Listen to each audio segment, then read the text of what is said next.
Good evening my dear students. Hello, I am your mentor Vivek Singh. और आज हम लोग पूरी की पूरी मैराथन जो पढ़ने वाले हैं, पूरी की पूरी मैराथन जो हमारी आज ये चलने वाली है, that is about E commerce and digital marketing.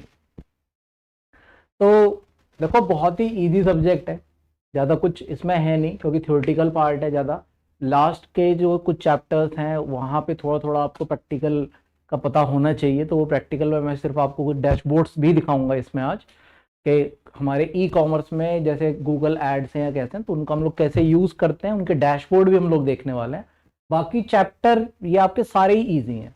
Total इसमें 7 यूनिट्स आर देयर, 7 चैप्टर है यहाँ पे, और सारे के सारे इसी ई कॉमर्स से रिलेटेड है। पहला और दूसरा चैप्टर तो इतना इजी है कि वो आपके डेली यूज़ वाला है, उसे आप लोग डेली यूज़ ही कर रहे हो, अपना फ़ोन में चला रहे हो, ऐप्स चला रहे हो, पेमेंट कर रहे हो, पेटीएम चल रहा है, फेसबुक चल रहा है, वो तो फर्स्ट और सेकंड यूनिट तो बिल्कुल बहुत इजी जाने वाली है। तो चलिए स्टार्ट करते हैं। Good evening Yogesh, Sonu Alam and UPSC lover, very good. चलिए लेट्स स्टार्ट।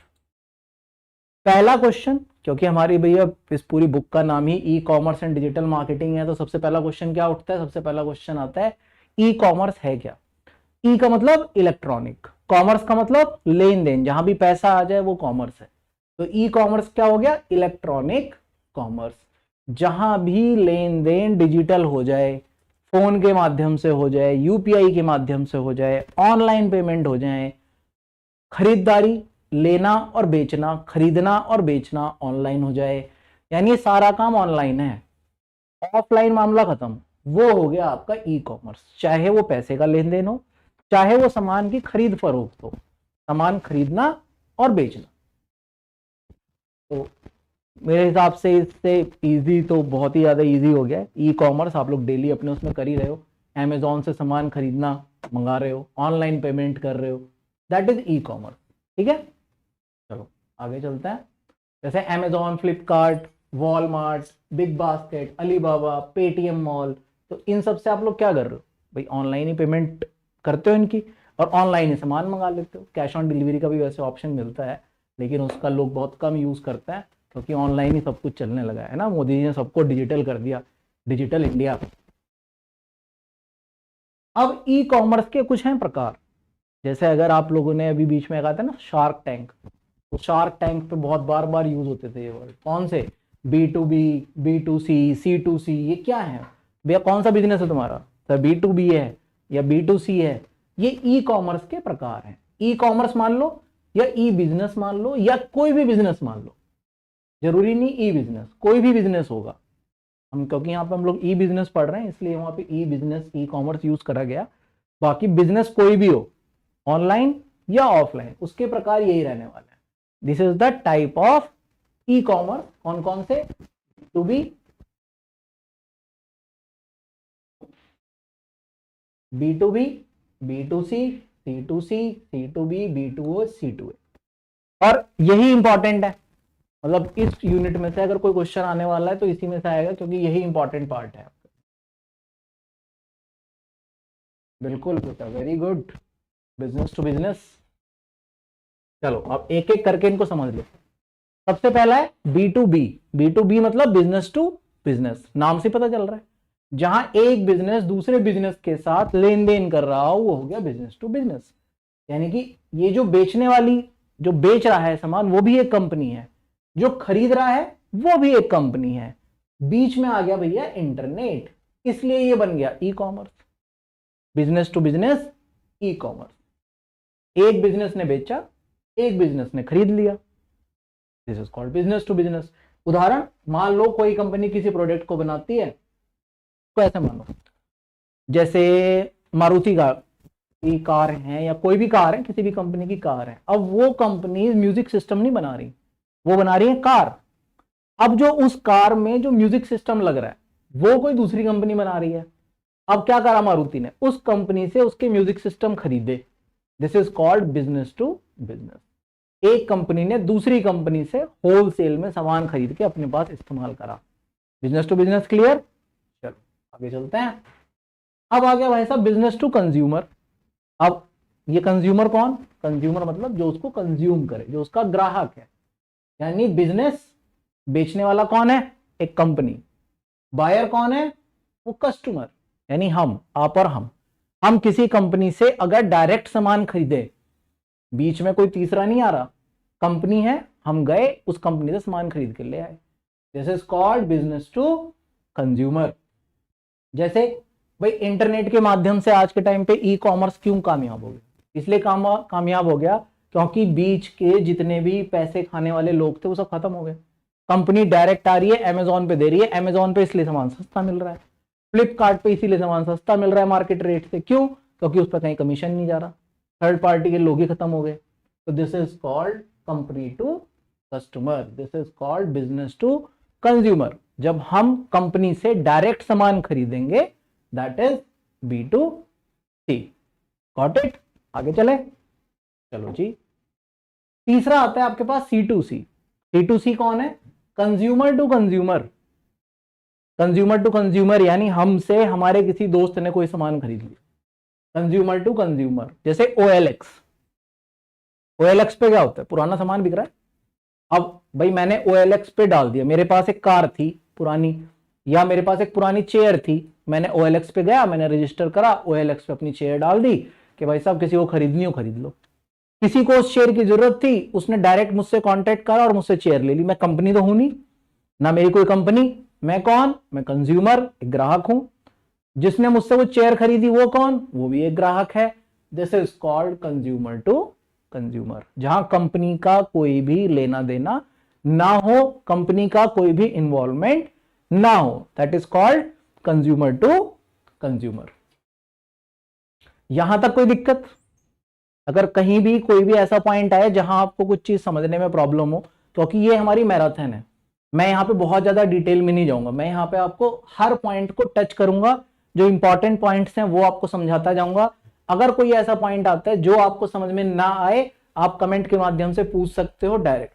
वैसे बहुत ही इजी सब्जेक्ट है, सिर्फ सुनते जाओ, देखते जाओ और समझते जाओ। 3 चीजें खुली रखो, आंख कान दिमाग, देखो सुनो और सीखो, ठीक है, चलो गुड। फोर्थ, चौथा कौन सा आया भैया, कंज्यूमर टू बिजनेस। अब ये कंज्यूमर टू बिजनेस क्या है, तो भैया ये तो समझ में आई थी कि बिजनेस से हम खरीद रहे थे। अब बिजनेस हमसे क्यों खरीदेगा, बिल्कुल खरीदेगा, क्यों नहीं खरीदेगा। बहुत सारी कंपनीज ऐसी हैं, गुड इवनिंग ऑल, बार बार गुड इवनिंग आ रहे हैं ना, गुड इवनिंग ऑल, सबके लिए गुड इवनिंग।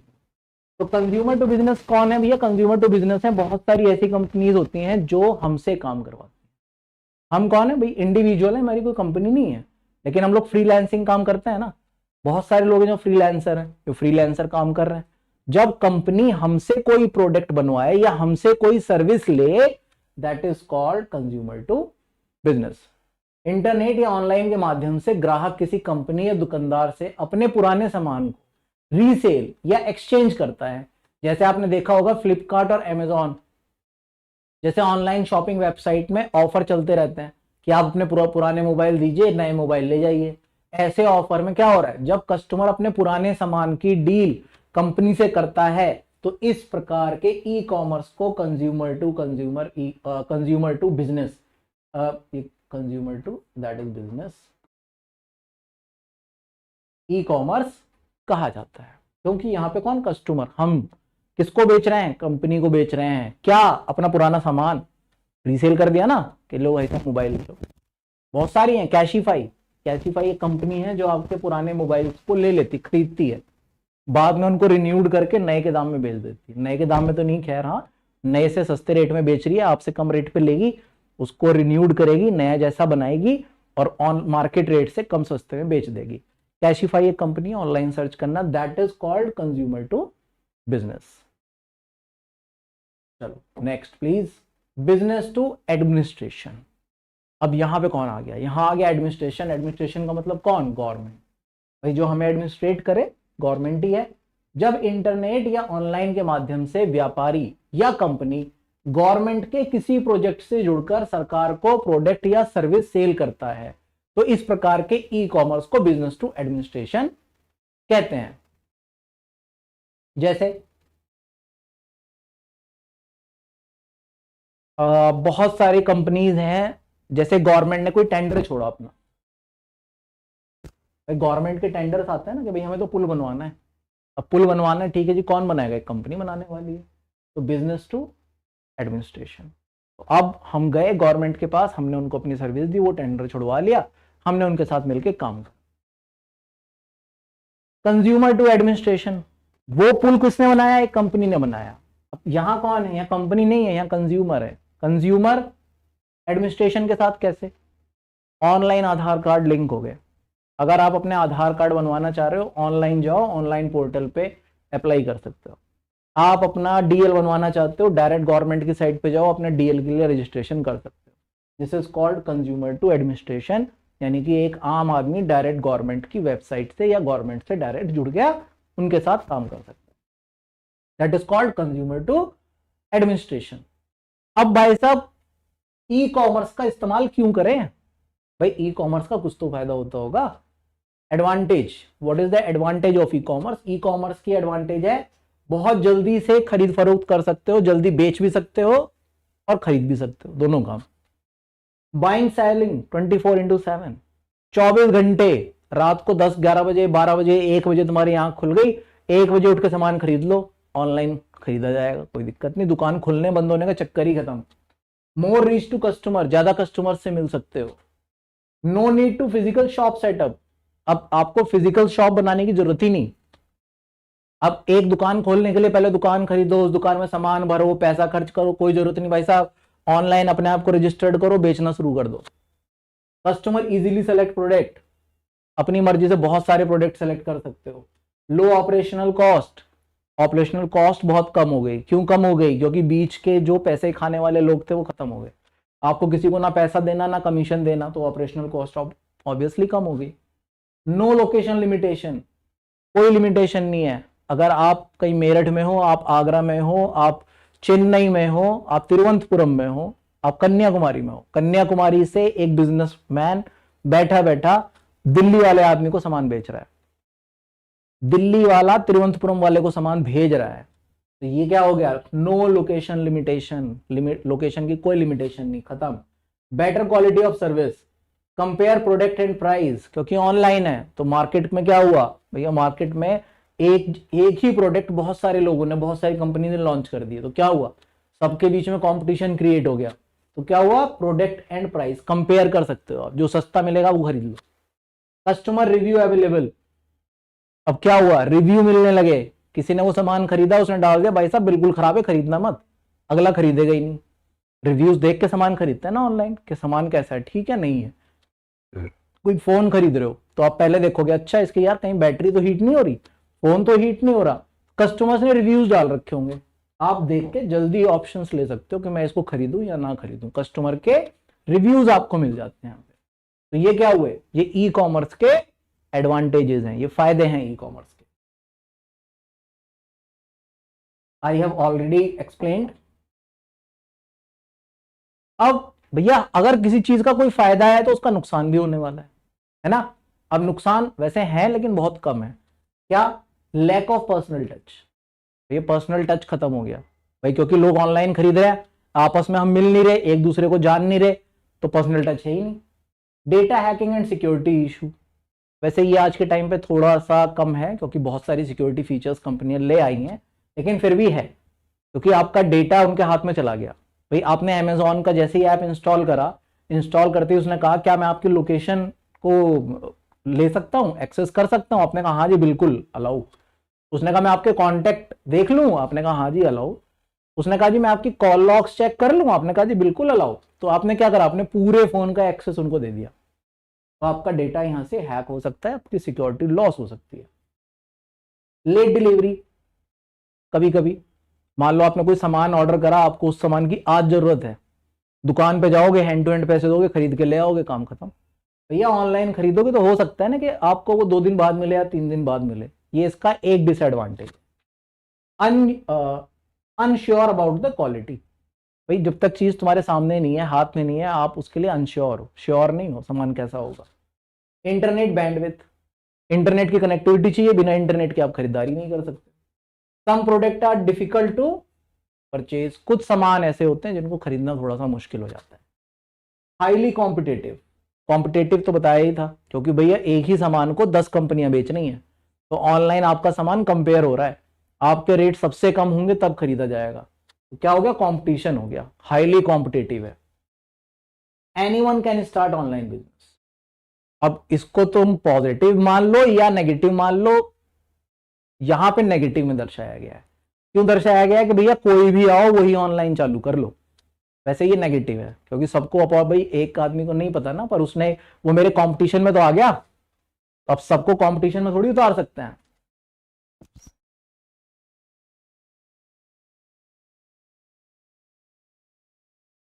हाँ, यूपीएससी लवर कह रहे हैं सर पहले ही मिल जाता है। तो मेरे प्यारे बच्चे, अगर तुम्हें अभी दूध की जरूरत है, तुम चाय बनाने जा रहे हो और तुम्हें अभी दूध चाहिए और तुम ऑनलाइन परचेज करोगे, इट इज नॉट नेसेसरी कि वो तुम्हें कितनी देर में मिले। मे बी पॉसिबल कि शायद 1 घंटे में मिल जाए, तुम्हें चाय तो अब पीनी है, और जाके दुकान से खरीद के लाने में कितना टाइम लगने वाला है, विल टेक ओनली 5 मिनट्स। फट से जाओगे, दूध लाओगे, चाय बनाओगे, पी लोगे, इतनी देर में दूध आने वाला। चलो, हर चीज के पॉजिटिव और नेगेटिव दोनों एस्पेक्ट्स होते हैं, ठीक है। बाकी ऑनलाइन बिजनेसेस के डिसएडवांटेजेस कम है, एडवांटेजेस ज्यादा हैं, पर एग्जाम में अगर आएगा तो आपको डिसएडवांटेजेस भी लिखने हैं ना, इसलिए ये डिसएडवांटेजेस भी आपके सामने है, और ये मैं आपको सारे एक्सप्लेन कर चुका हूं। अब बात करते हैं भाई साहब मेन और बहुत ही इंपॉर्टेंट 4 C's इन ई कॉमर्स। ई कॉमर्स के वो कौन से 4 C हैं जो बहुत ही इंपॉर्टेंट है? कोई बताएगा कमेंट के माध्यम से, कोई भी बताए कि बताओ भैया वो कौन से 4 C हैं जो ई कॉमर्स में चलते हैं। इन्हीं 4 C के ऊपर पूरा का पूरा ई कॉमर्स घूम रहा है, कोई भी बताए। चलो मैं ही बता देता हूं। Convergence, content management system, collaboration and call centre, ये है भैया 4 C। Convergence, content management, collaboration and call centre कह लो या कम्युनिकेशन कह लो। कॉल सेंटर कम्युनिकेशन का एक माध्यम है। For many years aspiring markets were believed in 4 P's। ये पहले था, मतलब पहले ये माना जाता था कि मार्केटिंग के 4 P पे चलती है। कौन कौन से 4 P थे? प्राइस, प्लेस, प्रमोशन और प्रोडक्ट। कि आपका प्रोडक्ट कैसा है, उसका प्राइस कैसा है, उस सामान को आप बेच कहां रहे हो, और उसका प्रमोशन कैसा कर रहे हो। ये पहले था, लेकिन जब ऑनलाइन हुआ बिजनेस, धीरे धीरे ऑनलाइन आई चीजें, लेकिन आज के टाइम पे जो चल रहा है ना वो 4 C हैं भाई साहब। कन्वर्जेंस है, कंटेंट मैनेजमेंट सिस्टम है, कोलैबोरेशन है और कॉल सेंटर है। चलो एक एक करके समझते हैं इनको। कन्वर्जेंस, कन्वर्जेंस का मतलब, हाँ बहुत अच्छे बेटा, डिफेंस, मिलिट्री ज्ञान, call centre, computer content, collaboration, collaboration, convergence, ठीक, बहुत अच्छे। इट मीन्स कि तुम लोग पढ़ाई कर रहे हो ना, बहुत अच्छी बात। चलो जी, कन्वर्जेंस, कन्वर्जेंस का मतलब है मिलना, साथ मिलकर काम करना। जब कोई भी दो टेक्नोलॉजीज आपस में मिलती हैं उसको कन्वर्जेंस कहते हैं। क्योंकि आज का टाइम क्या है, कैसा युग है, डिजिटल युग है। अब डिजिटल युग में भाई साहब अगर दो टेक्नोलॉजीज आपस में मिलकर काम नहीं करने वाली हैं तो काम नहीं करोगे। अब तुम, पहले फोन चल रहा था, फोन का क्या काम था, सिंपल कॉल करता था, कॉल काट देता था। अब खत्म हो गए ना फोन, क्यों? दो टेक्नोलॉजीज मिल गई।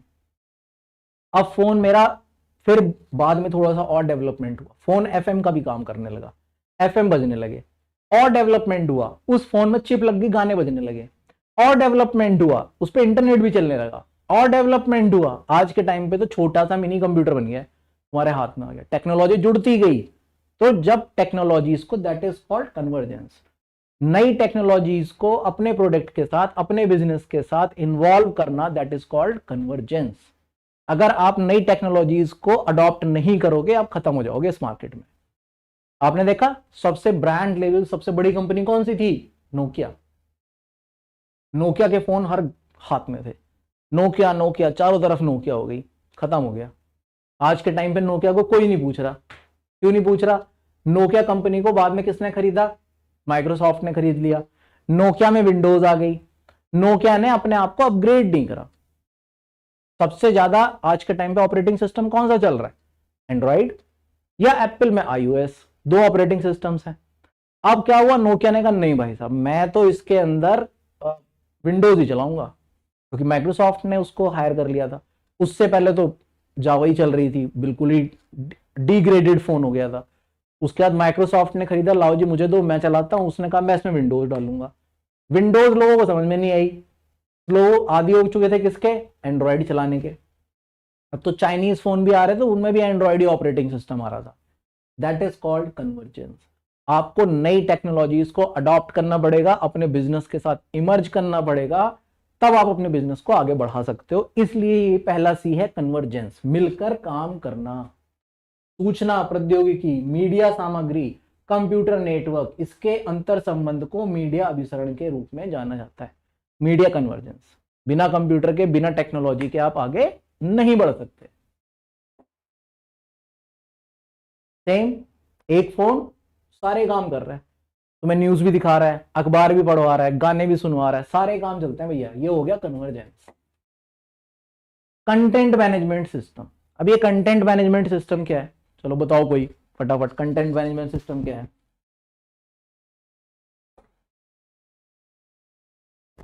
भैया कीबोर्ड जैमर, तुम इतने भयंकर क्वेश्चन कहां से लाते हो मेरे बच्चे। कीबोर्ड जैमर पूछ रहा है क्या सर हम सिर्फ लेक्चर देख के पास हो जाएंगे। मेरे बच्चे नहीं, लेक्चर देख के नहीं, तुम पढ़ के पास होगे। वी आर हेल्पिंग यू, है ना, गाड़ी में आप बैठे हुए, वी आर हेल्पिंग यू। जैसे गूगल होता है ना, गूगल आपको असिस्ट करता है कि सर आप इस रास्ते से इधर चलो, ये छोटा रास्ता है, आप ऐसे नहीं ऐसे जाओ, रास्ते में पहुंच जाओगे। गाड़ी तो तुमने चलानी है, तुम ही चलाओगे, तो पढ़ाई तो तुम्हें ही करनी है बेटा। We are only helping you, हम सिर्फ तुम्हें रास्ता दिखा रहे हैं, ठीक है ना। अगर कोई चीज समझने में दिक्कत है, आपको कोई टॉपिक समझ में नहीं आ रहा है, यू कैन आस्क, ठीक। और सिर्फ जितना यहां पढ़ा रहे हैं, अगर तुम सिर्फ इतना देख के इसको अगर दिमाग में रख पाए, इतनी चीजें सीख गए आप, तब भी आपके लिए बहुत फायदेमंद होने वाला है, ठीक है ना। अगर ये चीजें एग्जाम के टाइम पे याद रहेगी ना, तब भी तुम 40 to 50 मार्क्स तो आराम से करके आओगे, कोई दिक्कत नहीं। देखो content management system, CMS. CMS क्या होता है, मेनली ये काम करता है किसी एक वेबसाइट के लिए। बिजनेस के साथ अगर आप इसको रिलेट करके देखना चाह रहे हो, तो बिजनेस के सारे कंटेंट को एक जगह मैनेज करने का जहां काम होता है, दैट इज कॉल्ड सीएमएस। जैसे network, website, administrator, content, data, domain. Domain क्या है, आपकी वेबसाइट का नाम, ओपन सोर्स, पीडीएफ, इन सब को मैनेज करने का काम कंटेंट मैनेजमेंट सिस्टम करता है। के नाम से समझ में आ रहा है, सीएमएस, कंटेंट मैनेजमेंट सिस्टम। तो सीएमएस क्या है, एक प्रकार का कंटेंट मैनेजमेंट सॉफ्टवेयर है, जिसकी मदद से हम कंटेंट को मैनेज कर सकते हैं।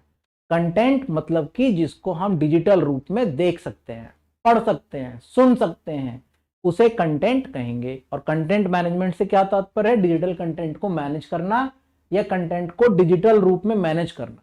इस प्रक्रिया को हम कंटेंट मैनेजमेंट कहते हैं, सिंपल। अब ये जो कंटेंट मैनेजमेंट है, ये कितने प्रकार का होता है। अब देखो ये इंपॉर्टेंट क्वेश्चंस हैं। कंटेंट मैनेजमेंट, अब सीएमएस आपसे पूछा गया भी 4 सी, सबको पता होंगे 4 सी, बता भी देंगे, बताए भी बहुत सारे बच्चों ने कमेंट के माध्यम से कि इतने सी होते हैं। अब अगर आपसे पूछ ले सीएमएस कितने प्रकार का होता है, सीएमएस 5 प्रकार का। Document content management system, enterprise content management system, component content management system, web content management system और डिजिटल एसेट मैनेजमेंट सिस्टम। 5 तरीके का हो गया कंटेंट मैनेजमेंट। कंटेंट कितने तरीके का हो सकता है, 5। पहला डॉक्यूमेंट, इसका उपयोग पीडीएफ, एक्सेल फाइलों जैसे डॉक्यूमेंट फाइलों को मैनेज करने के लिए किया जाता है। एंटरप्राइज कंटेंट मैनेजमेंट सिस्टम कहां पे यूज करोगे, इसका उपयोग किसी संस्था के दस्तावेजों को मैनेज करने के लिए किया जाता है। तीसरा कंपोनेंट कंटेंट, ये क्या होता है, ये कंटेंट के एक सिंगल विषय को मैनेज करने के लिए जाना जाता है। वेब कंटेंट, वेब नाम से पता चल रहा है इंटरनेट, इंटरनेट पर प्रकाशित कंटेंट को मैनेज करने का काम करता है। डिजिटल एसेट, ये एक डिजिटल एसेट मैनेजमेंट सिस्टम होता है जो कि डिजिटल कंटेंट को मैनेज करता है। डिजिटल कंटेंट मतलब वेबसाइट, मतलब भाई जैसे मान लो अमेजॉन है, अमेजॉन आपकी वेबसाइट है, अमेजॉन पर अभी एक फोन दिखाई पड़ रहा था, वो बिक गया। अब जब बिक गया तो वहां पे तुरंत लिखा हुआ क्या आ जाएगा, सोल्ड। अब उसको कोई और नहीं खरीद पाएगा। दिस इज क्या है, ये क्या है, कंटेंट मैनेजमेंट। कि मेरा कंटेंट वेबसाइट पर एक पड़ा हुआ था, मेरा फोन जैसे ही बिका, मुझे वो अपडेट करना है ना वेबसाइट पे कि अब ये बिक गया भाई साहब, आप नहीं खरीद सकते आप।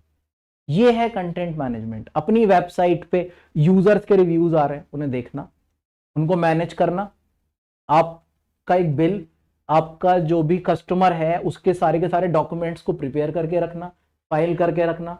अगली बार अगर आपका कस्टमर रिपीट हो रहा है तो आप पहले चेक करोगे, अच्छा पहले इसने क्या खरीदा था ये, अच्छा अब क्या खरीद रहा है मेरे से, तो ये क्या हुआ, मैनेज करना है ना। क्या मैनेज करना है, कंटेंट। जब आप एक कंटेंट को मैनेज करते हो that is called content management system. ये है सी। सीएमएस की विशेषता है, भाई हम सीएमएस का क्यों इस्तेमाल कर रहे हैं, भाई कंटेंट मैनेजमेंट सिस्टम का क्यों यूज करें, इसलिए यूज करो क्योंकि इसकी मदद से हम कंटेंट को एडिट डिलीट ऐड कर सकते हैं, यानी कि पूरी तरह से कंटेंट को मैनेज कर सकते हो। सीएमएस की मदद से हम कंटेंट को एसईओ फ्रेंडली बना सकते हैं। एसईओ आप लोग ऑलरेडी पढ़ चुके होंगे। वैसे एसईओ क्या हो गया, सर्च इंजन ऑप्टिमाइजेशन, जिससे कि हमारे कंटेंट के माध्यम से हमको इंटरनेट पर ढूंढना आसान हो जाए, लोग हम तक ज्यादा से ज्यादा पहुंच पाए हमारे कंटेंट के माध्यम से। एसईओ फ्रेंडली बना सकते हो। सीएमएस की मदद से हम कंटेंट के यूआरएल को बेहतर तरीके से अपने हिसाब से एसईओ कर सकते हो, प्लगइन्स लगा सकते हो, थीम मिलते हैं, अपनी वेबसाइट को अच्छा कर सकते हो, अपने कंटेंट को अच्छा बना सकते हो। ये इसके फायदे हैं। जितना अच्छा तुम्हारा कंटेंट उतने ज्यादा तुम मार्केट में बिकोगे। भाई सिंपल सी बात है, जो चीज दिखती है वही चीज बिकती है। यस बेटा, एससीएम भी बताएंगे, अभी धीरे धीरे हम आगे बढ़ते जाएंगे तो हम एससीएम भी पढ़ने वाले हैं।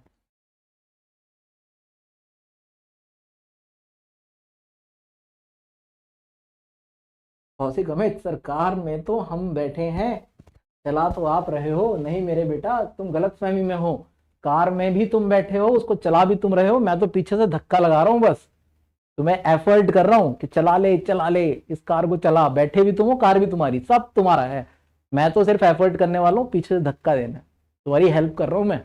ठीक है, तुम्हारी गाड़ी बंद पड़ी है, I am only helping it to start. चलो जी आगे बढ़ते हैं। अब भाई साहब कुछ फायदे हैं तो कुछ नुकसान भी होने वाले हैं, है ना, सीएमएस के। देखो जहां फायदा आएगा वहां नुकसान जरूर आ जाए। तो नुकसान क्या है इसका, वैसे तो अगर हम देखें तो सीएमएस के कुछ भी नुकसान नहीं है इसके फायदों के सामने, लेकिन सीएमएस के भी कुछ नुकसान मिलते हैं। जैसे सीएमएस में हमें कुछ ऐसे फीचर मिलते हैं जिसका उपयोग करने के लिए हमें पैसे देने पड़ते हैं। कंटेंट को मैनेज करने के लिए कुछ कंपनीज हैं कि भाई साहब अगर आप वेबसाइट पर आकर अपने इस कंटेंट, जैसे बताया फोन बिक गया, अब फोन बिक गया तो आपके पास एक मैनेजमेंट सिस्टम होगा जहां से आप उसको हटाओगे। इस काम को करने के लिए कंपनी आपसे कुछ पैसे लेगी, थोड़े बहुत पैसे लेगी कि सर आप इसके लिए पे करो, तब आप इस कंटेंट को मैनेज कर पाओगे। पैसे पे करने पड़ते हैं।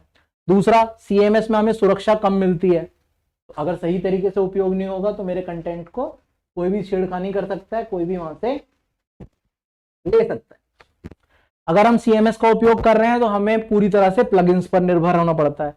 कोडिंग के माध्यम से बनाए गए वेबसाइट की तुलना में सीएमएस वाली वेबसाइट की गति कम होती है। सीएमएस में हमें सभी तरह के कस्टमाइजेशन ऑप्शन नहीं मिलते, जिसकी वजह से बड़े प्रोजेक्ट के लिए सीएमएस पर पूरी तरह निर्भर नहीं रह सकते।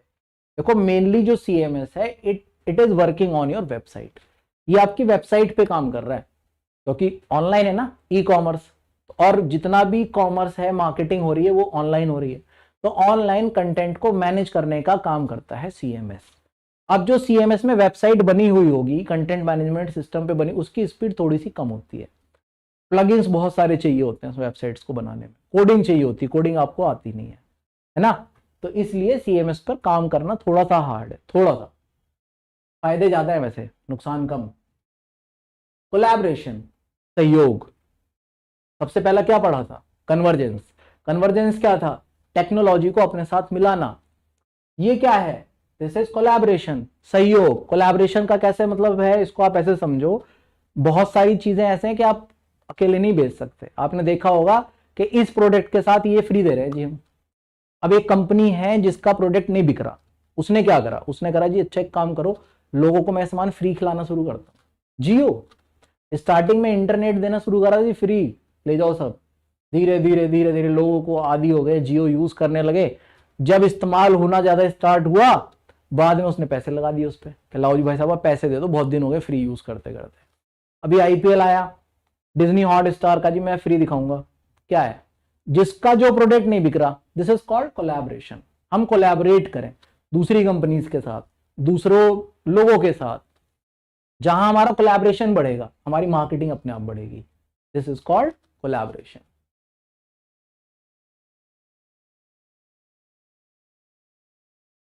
Call centre and communication. अब कॉल सेंटर क्या है? कॉल सेंटर के साथ देखो स्लैश में कम्युनिकेशन लगा।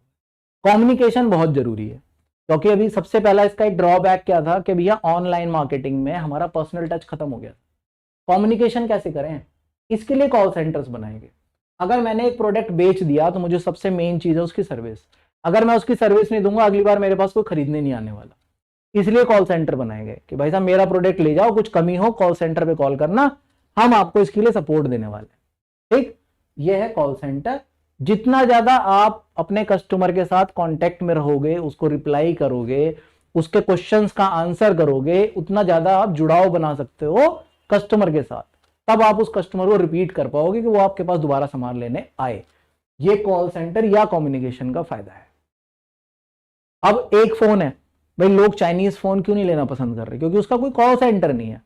अगर वो फोन खराब हो गए तो अब कॉल सेंटर को ढूंढते रहो, कौन इसको सुनने वाला है। सैमसंग का फोन लेके आए या किसी कंपनी का ओप्पो का ले आए या किसी और कंपनी का लेके आ रहे हो, किसी भी कंपनी का फोन लाओगे सबके सर्विस सेंटर्स मिल जाएंगे, कॉल सेंटर्स मिल जाएंगे। असिस्टेंट, बहुत सारी कंपनीज तो ऐसी हैं, उनको कॉल करो वो आपके घर पे भी आके रिपेयरिंग या फोन ले जाते हैं, ठीक करके दे भी जाते हैं। तो that is called customer service, call centre और कम्युनिकेशन। अपने कस्टमर के साथ कम्युनिकेशन में बने रहना। आ गया भाई साहब? अभी एक क्वेश्चन पूछ रहा था मेरा एक प्यारा बच्चा, किसी ने पूछा था सर सप्लाई चेन मैनेजमेंट है ना, SCM, सप्लाई चेन मैनेजमेंट क्या होती है? नाम से पता चल रहा है वैसे तो। सप्लाई चेन मैनेजमेंट एक मैनेजमेंट है जिसमें सही प्रोडक्ट को सही समय में सही मात्रा के साथ सही उपभोक्ता को डिलीवर किया जाता है। दूसरे शब्दों में कहें तो SCM एक ग्लोबल नेटवर्क है जिसका प्रयोग उत्पाद को डिलीवर करने में किया जाता है। चलो, इससे समझ में आएगा सप्लाई चेन मैनेजमेंट। हाँ जी, अनुराग जी कह रहे हैं कि सर PDF सेंड कर दीजिएगा। तो मेरे बेटा अनुराग, आप इसके लिए हमारा टेलीग्राम चैनल है, that is JEC polytechnic semester classes. आप हमारे टेलीग्राम चैनल पे जुड़ो, आपको इसकी PDF भी मिल जाएगी, आपको इसके नोट्स भी मिल जाएंगे, इंपॉर्टेंट क्वेश्चंस भी मिल जाएंगे। तो आप हमारे टेलीग्राम चैनल को ज्वाइन कर सकते हैं। और टेलीग्राम चैनल का हमारे क्या नाम है, that is JEC polytechnic semester classes. आप सर्च करो और उसको ज्वाइन करो, वहां से आप इसकी PDF ले सकते हैं। देखो भैया, सप्लाई चेन मैनेजमेंट क्या है? देखो, सप्लाई चेन मैनेजमेंट की प्रक्रिया मैन्युफैक्चरर से थोक विक्रेता, थोक विक्रेता से फुटकर विक्रेता और फुटकर विक्रेता ग्राहक तक की है। जब एक सामान बना, कहां बना? एक फैक्ट्री में बना, वहां से निकला होलसेलर के पास आया, होलसेलर से रिटेलर के पास आया, रिटेलर से ग्राहक के पास आया। ये जो चेन है, this is called SCM, supply chain management. सबसे पहला काम, रॉ मटेरियल, भाई कच्चा माल लाया गया। कच्चे माल के बाद सप्लायर ने मैन्युफैक्चरिंग फैक्ट्री को दे दिया, अब उसकी मैन्युफैक्चरिंग हुई, सामान बन गया। बनने के बाद जाएगा कहां? भाई साहब बन तो गया, बेचेगा कौन? अब इसको बेचने वाले आ गए डिस्ट्रीब्यूटर, यानी कि थोक विक्रेता। उन्होंने सारा सामान उठा लिया फैक्ट्री से, सामान से, लाओ जी हमें दो, हम बेचेंगे इसको। अब वो जो थोक विक्रेता थे उनसे आ गया वो सामान किसके पास? रिटेलर लोकेशंस, छोटी छोटी दुकानों पे पहुंच गया। अब उन छोटी दुकानों पे कौन लेके गया? कस्टमर लेके गया। ये हो गया सप्लाई चेन। जिस चीज की जितनी सप्लाई, भाई डिमांड पे चलती है ना सप्लाई, तो जिस चीज का जितनी ज्यादा डिमांड होगी उतनी ज्यादा सप्लाई चलेगी। This is called supply chain management. अब देखो इसको समझते हैं, और आएगा सप्लाई चेन मैनेजमेंट में भी। SCM को भली बात समझने के लिए कौन चाहिए? सबसे पहले कौन है? सप्लायर। सप्लायर कौन? जो आपको रॉ मटेरियल देने वाला है।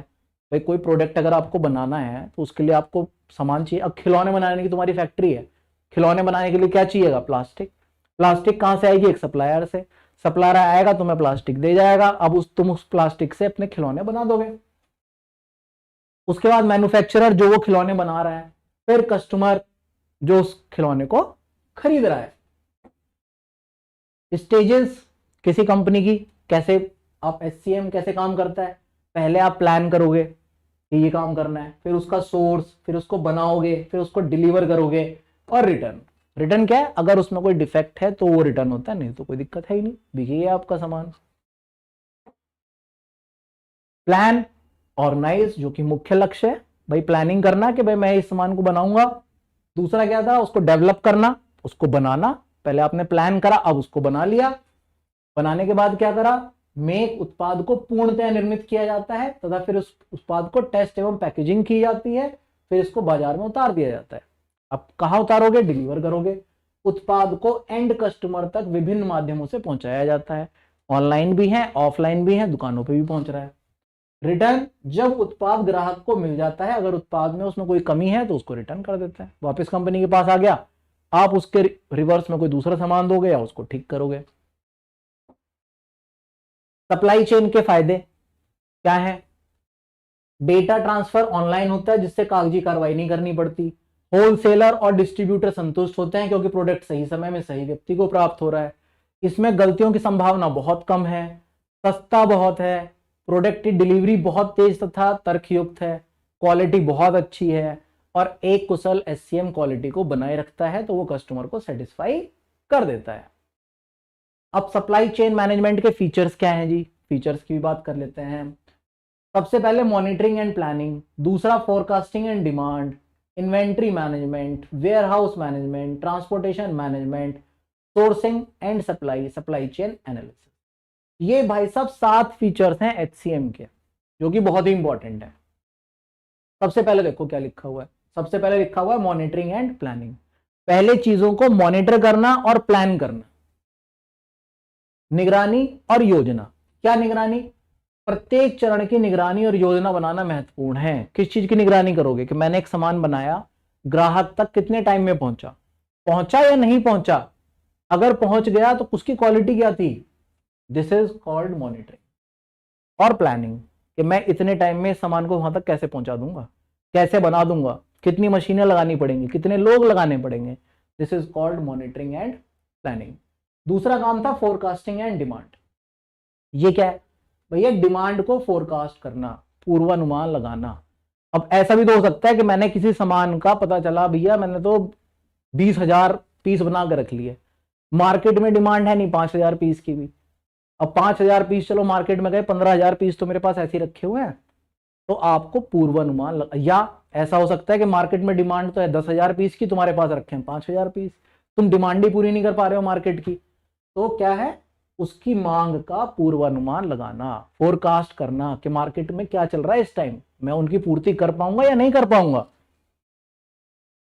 तीसरा इन्वेंट्री मैनेजमेंट। इन्वेंट्री क्या था, जैसे अभी बताया मैंने, आप इन्वेंट्री की सही मात्रा को बनाए रखना कि भैया अगर 5,000 की डिमांड चल रही है, 5,000 प्रोडक्ट मेरा वहां पे है, 5,000 मेरे पास यहाँ बना हुआ रखा है कि अगर एकदम से डिमांड आई तो मैं ये उठाऊंगा, आगे पास कर दूंगा, अगले 5,000 बना के रख लूंगा।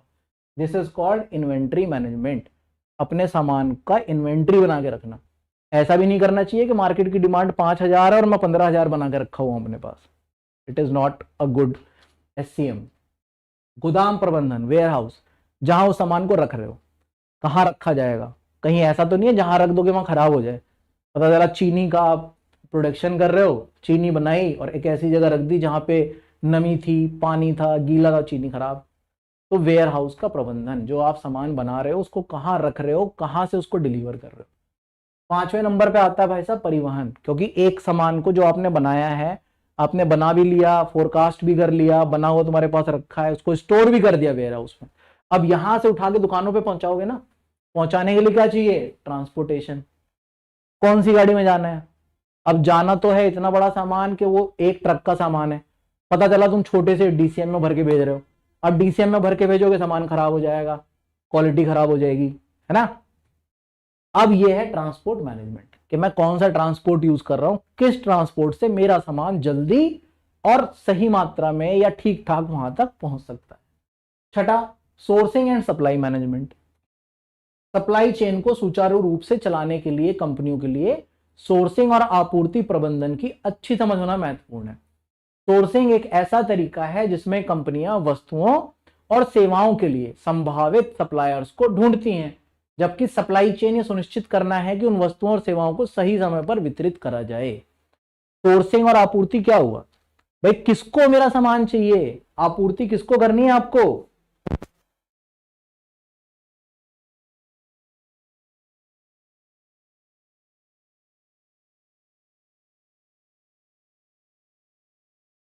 हाँ मेरे बच्चे, सोलंकी सर आप जावा भी पढ़ाना प्लीज। हाँ बिल्कुल पढ़ाएंगे बेटा, बिल्कुल पढ़ाएंगे। आगे जैसे जैसे आपके सब्जेक्ट्स आते जाएंगे I will help you in that. तो सोर्सिंग और सप्लाई मैनेजमेंट समझ में आया भाई, कितनी सप्लाई है उसको सोर्स कहां से किसको देना है, कहां से लेना है किसको देना है, ये प्रबंधन। सातवां सप्लाई चेन एनालिसिस, उसको एनालाइज करना। क्या एनालाइज करना, निर्णय लेने के लिए आपूर्ति श्रृंखला विश्लेषण बहुत महत्वपूर्ण है। सप्लाई चेन एनालिसिस का उपयोग कंपनियों की आपूर्ति श्रृंखला की ताकत और कमजोरी का पता लगाने के लिए किया जाता है। देखो मेन चीज है एनालिसिस कि जो मेरी ये पूरी सप्लाई चेन थी इसमें कहीं कोई गड़बड़ तो नहीं हुई, क्या सामान सही बना था, कहीं ज्यादा तो नहीं है, टाइम पे पहुंचा कि नहीं पहुंचा, दिस इज कॉल्ड एनालिसिस। अगर टाइम पे नहीं पहुंचा क्यों नहीं पहुंचा, हो सकता है ट्रांसपोर्ट गलत यूज करा गया हो, ये इस एनालिसिस का काम है। These are the features of SCM। तो ये आपका पहला चैप्टर खत्म होता है यहाँ पे। अब हम अपना सेकंड चैप्टर स्टार्ट करते हैं, वो भी इतना इजी है आपके लिए। चलो जी, ये हमारा फर्स्ट टर्म। चलो भाई सेकंड यूनिट प्लीज। आ गए जी हम अपनी सेकंड यूनिट पर। सेकंड यूनिट क्या है हमारी, e commerce payment. E commerce payment तो भैया बहुत आसान, क्योंकि काम ही इस पे चल रहा है। सब पेटीएम यूज कर रहे हैं, सब फोन पे चला रहे हैं, सब गूगल पे चला रहे हैं, है ना। This is e commerce payment. अब चलो देख लेते हैं ई कॉमर्स पेमेंट। भैया जब पेमेंट का नाम आ गया तो सबसे पहला आता है ई पेमेंट सिस्टम है क्या, इलेक्ट्रॉनिक पेमेंट, जहां पैसे का लेन देन फोन से हो। पहले यूनिट में हमने क्या पढ़ा, सामान का लेन देन कर रहे थे, सामान खरीद रहे थे और बेच रहे थे। इस चैप्टर में हम क्या पढ़ रहे हैं, अब हमने जो सामान खरीदा उसका पेमेंट ऑनलाइन कर रहे हैं, है ना, ई पेमेंट। ई पेमेंट क्या हो गया, इलेक्ट्रॉनिक पेमेंट एक ऐसा सिस्टम होता है जिसका इस्तेमाल इंटरनेट की मदद से पैसों का भुगतान करने के लिए किया जाता है। सिंपल, जो आप करते ही हो भाई, अमेजोन से कोई भी सामान खरीदा, ऑनलाइन गए, पेटीएम, फोन पे, गूगल पे से पेमेंट कर दिया, that is called E payment. असली चीज है, हाँ सरल शब्दों में कहें तो एक तरीका जिससे वस्तु और सेवाओं को खरीदने के लिए लेन देन करा जाए, डन, ई पेमेंट सिस्टम। अब बात आई कि भैया ई पेमेंट कौन कौन से माध्यमों से कर सकते हो, ऑनलाइन भी कर सकते हो, यूपीआई से कर सकते हो, डेबिट कार्ड से कर सकते हो, क्रेडिट कार्ड से कर सकते हो, डायरेक्ट ऑनलाइन बैंक ट्रांसफर कर सकते हो। तो ये सारे क्या हो गए, ई पेमेंट का सिस्टम है। हाँ ये है, this is your important thing, ये पेमेंट गेटवे क्या है ना। ई पेमेंट तो समझ में आ गई। ई पेमेंट क्या भैया, ई पेमेंट तो ये है कि मैं जिसको भुगतान ऑनलाइन माध्यम से कर रहा हूं, वो फोन पे हो, वो गूगल पे हो, या किसी भी माध्यम से, अगर मैंने किसी को डिजिटल पैसे दिए वो ई पेमेंट हो गई। ठीक, समझ में आ गई बात। अब जो इंपॉर्टेंट चीज है वो ये है कि भाई साहब ये पेमेंट गेटवे है क्या।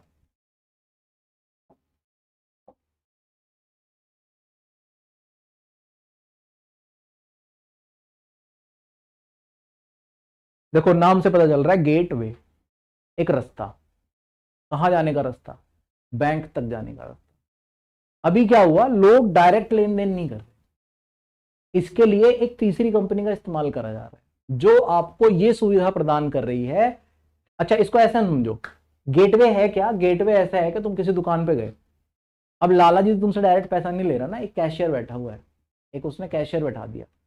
अब वो क्या करता है, वो कैशियर आपसे पैसे लेता है, गले में रख देता है, शाम को सारा हिसाब बनाएगा, सारे पैसे लेगा, ले जाके मालिक को पकड़ा देगा, लो सर ये आज के पूरे दिन का धंधा है, आज ये पूरे दिन का बिजनेस था, ये पैसे ये पकड़ लो। ये तो हो रहा है। वो जो गले पे बैठा हुआ आदमी है वो गेटवे है। लाला जी को कस्टमर से मतलब नहीं, लाला जी को तो अपने पैसे से मतलब है, सिंपल सी बात। भाई वो जो बिजनेसमैन है ना, उसने तो सामान बनाया यहां रख दिया, तुमने वो सामान बेचा, उनको चाहिए अपना पैसा। तो ये जो बैठा हुआ है आदमी, इसका काम है उस पैसे को कलेक्ट करना और वहां तक पहुंचाना। ये है पेमेंट गेटवे। पेमेंट गेटवे का काम होता है हमसे पेमेंट लेना और जो कंपनी है जिससे हमने सामान खरीदा उसके पास जाकर वो पैसा उसके बैंक तक पहुंचाना। This is called payment gateway.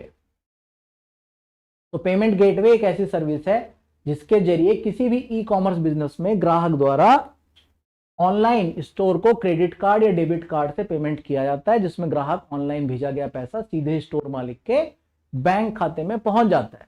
Payment gateway वो सेवा है जो आपके क्रेडिट कार्ड के सभी लेन देन आपके क्रेडिट कार्ड प्रोसेसर में भेजती है। अब देखो ये 2-3 चीजें कर रहा है पेमेंट गेटवे। आपसे पैसा लिया, उनके खाते में पहुंचा दिया। तुमसे किससे लिया, डेबिट कार्ड से या क्रेडिट कार्ड से, वो उसका भी हिसाब रखेगी। तुम्हारे से जो डेबिट कार्ड का पेमेंट था, तुम्हारे उसका हिसाब तुम्हारे बैंक को भेजेगी कि जी इस अकाउंट में इतने पैसे थे, इसने इतने कटवा दिए, ये बैंक तुम रखो, ये हिसाब तुम्हारा हुआ। इससे हमने इतने पैसे लिए, ये हमने इनको दे दिए। बीच में 1% का हमारा प्रॉफिट था, वो हमने काट लिया, अपना कमीशन पहले काट लेंगे। ये फ्री में नहीं चल रहे पेमेंट गेटवे, इनको पैसे भी मिलते हैं, वो उसके लिए कमीशन काटते हैं बीच में अपना। ठीक है जी, पेमेंट गेटवे समझ में आ गया, simple. Payment gateway credit card से लेन देन करता है, लेन देन की जानकारी को एनक्रिप्ट करता है, क्रेडिट कार्ड प्रोसेसर में रूट करता है और फिर कोई स्वीकार या अस्वीकार सूचना देता है। कभी कभी ऐसा होता है कि आपका पेमेंट सक्सेस नहीं हुआ। अगर पेमेंट सक्सेस नहीं हुआ तो सक्सेसफुल लिखा हुआ था ना कि your payment is successful, your payment is failed. ये कहां से आ रहा लिखा हो, पेमेंट गेटवे का काम है, इसका भी हिसाब रखता है वो। आपने पेमेंट कर दिया डेबिट कार्ड से, लो जी सर ले लो, कितने का जी 25,000 का, तुम्हारे खाते में पैसे थे 24,000, 25,000 की पेमेंट कैसे हो जाएगी, क्या आएगा, डिक्लाइंड या फेल्ड। तो इसका भी हिसाब रखना और फिर उस हिसाब को भी आपके बैंक को भेजेगा कि जिसके खाते में इतने पैसे नहीं थे, इन्होंने ट्रांजेक्शन करी। अब तो खैर फ्री हो गया, पहले इसके ऊपर भी पैसे लगते थे अगर आपका चेक बाउंस हो गया तो। कैसे काम करता है वो मैं आपको समझा चुका। एक ग्राहक के रूप में पेमेंट गेटवे सरल और सीधा है। आप ई कॉमर्स साइट पर जाओ, जो आपको पसंद आ रहा है आप कार्ट में जोड़ लो, उसका पेमेंट कर दो, ऑनलाइन सामान आपके घर पहुंच जाता है। जैसे आपने एक ऑर्डर खरीदा, सामान, पेमेंट गेटवे बीच में आया, इसने आपसे ट्रांजेक्शन करी, बैंक के थ्रू लेन देन हुआ, बैंक में इसने पैसा भेज दिया, मर्चेंट के खाते में पहुंच गया, इसने वो सामान आपके पास तक पहुंचा दिया। ये पेमेंट गेटवे है, सिंपल, बहुत आसान। चलिए जी, अगला पॉइंट है हमारे पास, type of electronic payment system. पहला क्रेडिट कार्ड। चलो बताओ, कौन बताएगा क्रेडिट कार्ड क्या होता है।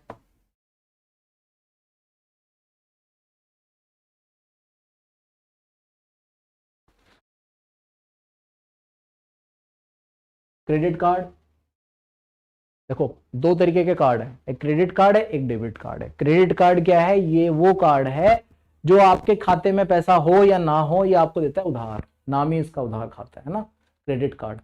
ये आपको दे देगा कि भाई साहब ये लो 20,000 रुपए, इस्तेमाल कर लो, 30 दिन में मेरे पैसे वापस कर देना।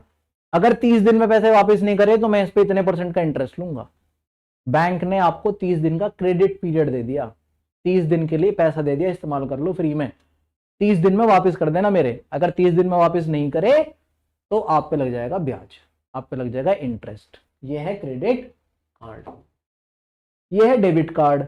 ये भाई साहब उधार उधार का कोई खेल नहीं है। अगर तुम्हारे खाते में पैसा है तो तुम इससे पेमेंट कर सकते हो, अगर तुम्हारे खाते में पैसा नहीं है तुम इससे पेमेंट नहीं कर सकते। क्रेडिट कार्ड से क्या था, तुम्हारे खाते में पैसा हो या ना हो, तुम उससे पेमेंट कर दो। भाई ऐसा हो सकता है ना, मेरे पास अभी नहीं है पैसा, मेरे पास परसों आ जाएगा, तो क्रेडिट कार्ड ने क्या करा, ठीक है सर कोई बात नहीं, आप हमारे ग्राहक को यूज करो। तो क्रेडिट कार्ड क्या करता है, आपको उधार देता है। डेबिट कार्ड उधार उधार का कोई खेल नहीं है, खाते में पैसा होगा तो यूज करोगे, नहीं होगा तो नहीं कर सकते। स्मार्ट कार्ड डेबिट कार्ड की तरह ही काम करता है, क्रेडिट कार्ड की तरह ही काम कर रहा है। माइक्रो प्रोसेसर लगी हुई एक चिप होती है, इस चिप में यूजर की जानकारी स्टोर होती है। आप किसी भी ऑनलाइन ट्रांजेक्शन के लिए, क्रेडिट कार्ड का बिल भरने के लिए, बिल का भुगतान करने के लिए किया जा सकता है। इसको ऐसे मानो जैसे मेट्रो के स्मार्ट कार्ड आए थे, आप उनको रिचार्ज करवा लेते, इसमें हमने पैसे डाल दिए भैया 10,000 रुपए, ये रखे हुए मेरे पास, जहां इस्तेमाल करना चाहो वहां इस्तेमाल कर लो। ई वॉलेट आप लोग इस्तेमाल कर ही रहे हो, कौन से, गूगल पे, फोन पे, है ना, ये सब क्या है, आपके ई वॉलेट्स हैं। इनके अंदर आप पैसे रख सकते हो, इलेक्ट्रॉनिक फॉर्म में पे कर सकते हो, this is called e wallet. Net banking, internet banking, इसमें आपके पास एक यूजर आईडी होता है, एक पासवर्ड होता है, बैंक आपको प्रोवाइड करता है। आप उस यूजर आईडी पासवर्ड की मदद से अपनी बैंकिंग, फोन बैंकिंग भी स्टार्ट कर सकते हो। अब तो ऐप्स आ गए, बैंक की ऐप होगी HDFC की, PNB की, आप उसको net banking user ID password से लॉगिन करो, उसी से आप डायरेक्ट किसी के भी खाते में पैसे भेज सकते हो, मंगा सकते हो, पेमेंट कर सकते हो, ये सारा नेट बैंकिंग हो गया। एडवांटेजेस, भाई फायदे तो होंगे ना कुछ। इलेक्ट्रॉनिक पेमेंट के क्या फायदे हैं? पूरी तरह से सुरक्षित है, इलेक्ट्रॉनिक पेमेंट सिस्टम काफी तेज होता है, तुरंत के तुरंत होगी, पैसे चोरी होने का जोखिम खत्म। पहले क्या, आप पर्स रख के चले थे, बीच में चोर मिला, जेब काटा, पूरा पर्स ले गया, हो गया काम खत्म, चोरी। अब क्या है, पैसा है ही नहीं, सारा का सारा ई वॉलेट में रखा हुआ है, ई करेंसी है मेरे पास, तो वैसा ऑनलाइन ही पेमेंट कर रहा हूँ, लो ऑनलाइन ले लो, ऑनलाइन ही दे दो, सब फोन में, सब डिजिटल, चोरी होने का पैसा ही खत्म। समय की बचत, बैंक में आना नहीं पड़ रहा, जाना नहीं पड़ रहा। ट्रांसपोर्ट, यह एक ट्रांसपोर्ट है जिसके कारण यह और भी ज्यादा सुरक्षित हो जाता है, ट्रांसपेरेंट है, सॉरी, दैट इज ट्रांसपेरेंट, हमें पता चल रहा है कि हम किस ट्रांजेक्शन पे क्या दे रहे हैं, क्या ले रहे हैं। ये भुगतान लागत, पेमेंट कॉस्ट को कम करता है। इलेक्ट्रॉनिक पेमेंट सिस्टम ने चेक और कागजी आधारित भुगतान को कम कर दिया, जिससे काफी खर्चा कम आता है। ये मॉडर्न और एडवांस दोनों हैं। ये हो गए फायदे आपके किसके, ई कॉमर्स के।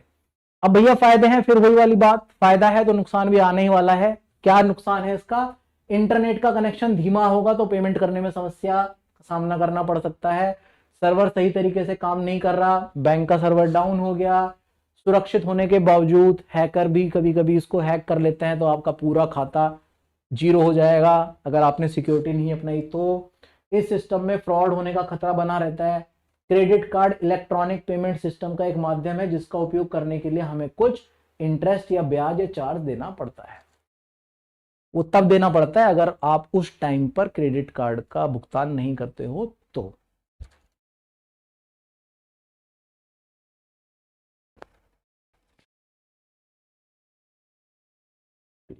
नेक्स्ट, थ्रीट्स। थ्रीट्स क्या है भैया? खतरे। अगर हम लोग ई कॉमर्स का इस्तेमाल कर रहे हैं तो कुछ भैया इलेक्ट्रॉनिक है, तो सबसे बड़ा खतरा तो है कि हम हैक हो सकते हैं, हमारे साथ ऑनलाइन फ्रॉड हो सकता है ना? तो खतरे कौन से हैं? ई कॉमर्स सुरक्षा खतरे ऑनलाइन ट्रेडिंग में कहर बरपा रहे हैं। खतरों का 32.4% तक अनुभव करता है। हैकर आमतौर पर असंख्य, मतलब कि हैकर क्या कर रहे हैं, आपके अकाउंट, अब कभी कभी होता है कि आपके फोन पर एक मैसेज आया कि आप जीत गए हो 1 लाख रुपए की लॉटरी, और ये लॉटरी प्राप्त करने के लिए इस लिंक पर क्लिक करें। जैसे ही तुमने उस लिंक पे क्लिक करा, तुम्हारे फोन के ई बैलेंस जितना भी होगा, सारे वॉलेट खाली, सारे बैंक खाली, विद इन अ 5 मिनट सब जीरो हो जाएगा। तो ये सबसे बड़ा है, 32% तक हैकर्स इस काम को कर रहे हैं साल के। उसमें मान लो आपके एक साल में लगभग लगभग जितनी ट्रांजेक्शन हो रही होंगी, 32% ये काम उसमें हो जाते हैं। कॉमर्स सिक्योरिटी थ्रेट्स कौन से हैं? फाइनेंशियल फ्रॉड्स होती हैं, फिशिंग है, स्पैमिंग है, डूज एंड डिडियोज अटैक हैं, मालवेयर्स हैं, बूट्स हैं, brute force, man in the middle, e skimming, exploration of knowing wallet. ये आपके पास 10 तरीके की टोटल थ्रेट्स हैं जो आपको ऑनलाइन ट्रांजेक्शन में या ऑनलाइन ई कॉमर्स में प्रॉब्लम फेस करवाती है। फाइनेंशियल फ्रॉड, क्रेडिट कार्ड का फ्रॉड हो जाता है, या फेक रिटर्न और रिफंड फ्रॉड, बहुत सारे होते हैं हम तो। जैसे कि आपके पास कोई एक सामान आया, वो सामान बिल्कुल ठीक ठाक प्रोवाइड हुआ, पिछला एक सामान तुम्हारे पास टूटा हुआ रखा था, तुमने वापस कंपनी को कह दिया भाई साहब ये तो सामान टूटा हुआ है मेरे पास, तुम्हारे पास सही सामान आया, ये फ्रॉड ही तो हुआ, कंपनी के साथ एक फ्रॉड कर दिया गया। तो ऐसे भी फ्रॉड हो जाते हैं आपके साथ। क्रेडिट कार्ड का फ्रॉड, क्रेडिट कार्ड आपके नाम पर कोई और इशू करवा ले और उसका इस्तेमाल कर रहा है, बिल तुम्हारे नाम पे फट जाएगा। ठीक है, ये हो गया फाइनेंशियल फ्रॉड, जहां आपका पैसा खराब हो रहा है, पैसे के साथ फ्रॉड किया जा रहा है। क्रेडिट कार्ड फ्रॉड, ऑलरेडी आपके नाम पर किसी और ने निकलवा लिया वो कार्ड, उसका यूज करा, बिल भर रहे हो तुम। फेक रिटर्न, वही वाली चीज है कि अब लोगों ने क्या करा, बीच में बहुत सारा चला था ये अमेजोन पे, कि लोग सामान मंगवा रहे थे, टूटा हुआ सामान वापस भेज देते, रिटर्न है शायद, मुझे तो एक खराब चीज मिली, मिला ही नहीं, इसमें तो ईंट रखी हुई थी, इसके पास प्रूफ है कुछ भी नहीं, कंपनी को पे करना पड़ रहा है, उसको एक्स्ट्रा पैसे देने पड़ रहे हैं। तो ये क्या थे? Fake returns and refund fraud. Fishing, fishing क्या है? कई ई कॉमर्स दुकानें अपने ग्राहकों को हैकर्स से संदेश या ईमेल प्राप्त करने की रिपोर्ट प्राप्त की है। देखो कभी कभी ऐसा होता है, आपके पास कोई मैसेज आता है ना, किसी एक दुकान के नाम से, या किसी, आप कहीं डोमिनोज में गए, डोमिनोज की तरफ से आपके पास मैसेज आ गया कि सर आपने डोमिनोज विजिट करा था, आप जीत गए हैं इतने रुपए का कैश। तो अब इसको जीतने के लिए आप इस पर क्लिक करें, मेल प्राप्त हो रही है, आपको मैसेज प्राप्त हो रहे हैं, दिस इज कॉल्ड फिशिंग। ठीक, किसी और के नाम से एक मैसेज प्राप्त होना और फिर उस पर आपका रिप्लाई जाना, ये आपके साथ एक फ्रॉड है, ये एक थ्रीट है, ये नकली प्रतियां हैं। स्पैमिंग, स्पैम क्या होता है? देखो, बुरे खिलाड़ी जो वर्ड यूज हुआ है दैट इज फॉर हैकर्स, वो हैकर्स के लिए इस्तेमाल करा गया है यहां पे। बुरे खिलाड़ी ईमेल या सोशल मीडिया इनबॉक्स के जरिए लिंक भेज देते हैं, वो लिंक अपनी ब्लॉग्स और पोस्ट पर संपर्क फॉर्म में संदेश भी छोड़ सकते हैं। एक बार जब आप ऐसे लिंक पर क्लिक करते हो तो वो आपको अपनी स्पैम वेबसाइट पर ले जाएंगे जहां आप शिकार हो जाओगे। कैसे शिकार हो जाओगे? उसने कहा कि सर अब आ जाओ, आप इस पर क्लिक करो, हमारी वेबसाइट पे पहुंचो। आप वेबसाइट पे चले गए, होता है डेली, आप देखना इस चीज को। फिर वो वहां से आप पे इन्फॉर्मेशन फिल करवाएंगे, आप इन्फॉर्मेशन भी फिल करोगे बड़े आराम से, क्योंकि 1 लाख रुपए मिलने वाले हैं आपको। अपना नाम, ये वो, बैंक खाता नंबर सब भर दोगे तुम उसमें, सारी इंफॉर्मेशन दे दोगे और गए आप। That is called spamming. DOS, DDoS. DOS क्या होता है भैया? ये डायरेक्ट अटेम्प्ट करता है डायरेक्ट टारगेट को। एक अटैकर ने किसी एक आदमी के ऊपर अटैक करा, पर्सनल, एक अटैकर एक टारगेट। डीडीओएस क्या है? एक अटैकर नेटवर्क के माध्यम से जितने भी कंप्यूटर उस पर जुड़े हुए होंगे उन सब पे अटैक करेगा और उन सबको एक साथ एक्वायर कर लेगा। मालवेयर, एक ऐसा सॉफ्टवेयर डिजाइन करा, एक ऐसा सॉफ्टवेयर, एक ऐसी ऐप आपको दे दी कि भाई साहब ये लो ऐप, आप इस ऐप का इस्तेमाल कर लो, ये ऐप हम आपको फ्री में दे रहे हैं, या आप इस ऐप का इस्तेमाल करोगे तो आपको इतने रिवॉर्ड पॉइंट मिलेंगे। जैसे एक बीच में आया था क्या, एविएटर, गेम चलाओ और आप पैसे जीत जाओ। तो लोगों ने चलाना स्टार्ट करा, पता चला उससे उनके पैसे और खत्म हो गए, हैक भी हो गए, आपके फोन का सारा डेटा चोरी हो गया। तो क्या हुआ? मैलवेयर्स, जो आपको गलत एप्स, गलत सॉफ्टवेयर, एक ऐसी एप्लीकेशन आपको दे दें जो आपके फोन को हैक करके आपकी सारी इंफॉर्मेशन को निकाल सकते हैं। एक्सप्लॉयटेशन ऑफ नॉन वॉलंटियर, हमलावर कुछ ऐसी कंपनियों की तलाश में है जो आपके पास बहुत सारे फोन आते हैं, मैसेजेस आते हैं। अब भैया इतने लोगों के पास, इन कंपनियों के पास तुम्हारा फोन नंबर गया कैसे? कहीं से तो लिया गया होगा। तुम्हारा नंबर डिजिटल वर्ल्ड में घूम रहा है सबके पास। This is called exploitation of non violent. Exploitation यानी आपके नंबर का दुरुपयोग, दूसरे लोगों को वो नंबर बेच दिया गया। कंपनियां डेटा बेच रही हैं, बेच रही हैं, खरीद भी रही हैं, बेच भी रही हैं। लो, मैं आपको 1,000 लोगों के नंबर देता हूं। अब उन्होंने 1,000 लोगों के नंबर दे दिए, कंपनी ने उन पे सब पे मैसेज भेज दिया एक साथ, है ना? This is called exploitation of non wallet. Cross site access, हमलावर आपके ऑनलाइन आगंतुकों और ग्राहकों को लक्षित करने के लिए आपके ई कॉमर्स स्टोर पर एक दुर्भावनापूर्ण जावास्क्रिप्ट स्टेपल लगा देते हैं। ऐसे कोड आपके ग्राहकों की कुकीज तक पहुंच सकते हैं और गणना कर सकते हैं। ऐसे हमलों को रोकने के लिए आप सामग्री सुरक्षित सीएसपी लागू कर सकते हैं। बूट्स, कुछ हमलावर विशेष बूट विकसित करते हैं। एक तरीके से ये ऐसे बूट होते हैं जो इन्वेंट्री और कीमतों के बारे में जानकारी प्राप्त करने के लिए आपकी वेबसाइट को स्क्रैप कर सकते हैं। ऐसे हैकर्स आमतौर पर आपके प्रतिस्पर्धी आपकी बिक्री और राजस्व को कम करने के प्रयास में अपनी वेबसाइटों की कीमतों को कम या संशोधित करने के लिए डेटा का उपयोग कर सकते हैं। बूट्स ऐसे मानो एक ऐसे सॉफ्टवेयर है जो आपके सिस्टम पर, आपकी वेबसाइट पर डाल दिया जाएगा, जो आपके डेटा को चुराएगा। उसने ये चेक करा कि अच्छा तुम ये वाला फोन 25,000 रुपए का बेच रहे हो, उसने क्या करा, वही फोन अपनी वेबसाइट पे 20,000 का बेच दिया। लोग तुमसे क्यों खरीदेंगे? 20,000 वाला खरीदने वाला है ना। तो बूट्स का काम होता है आपकी इंफॉर्मेशन को चुराना और उस इंफॉर्मेशन का कोई जैसा मन करे ऐसे इस्तेमाल कर सकता है।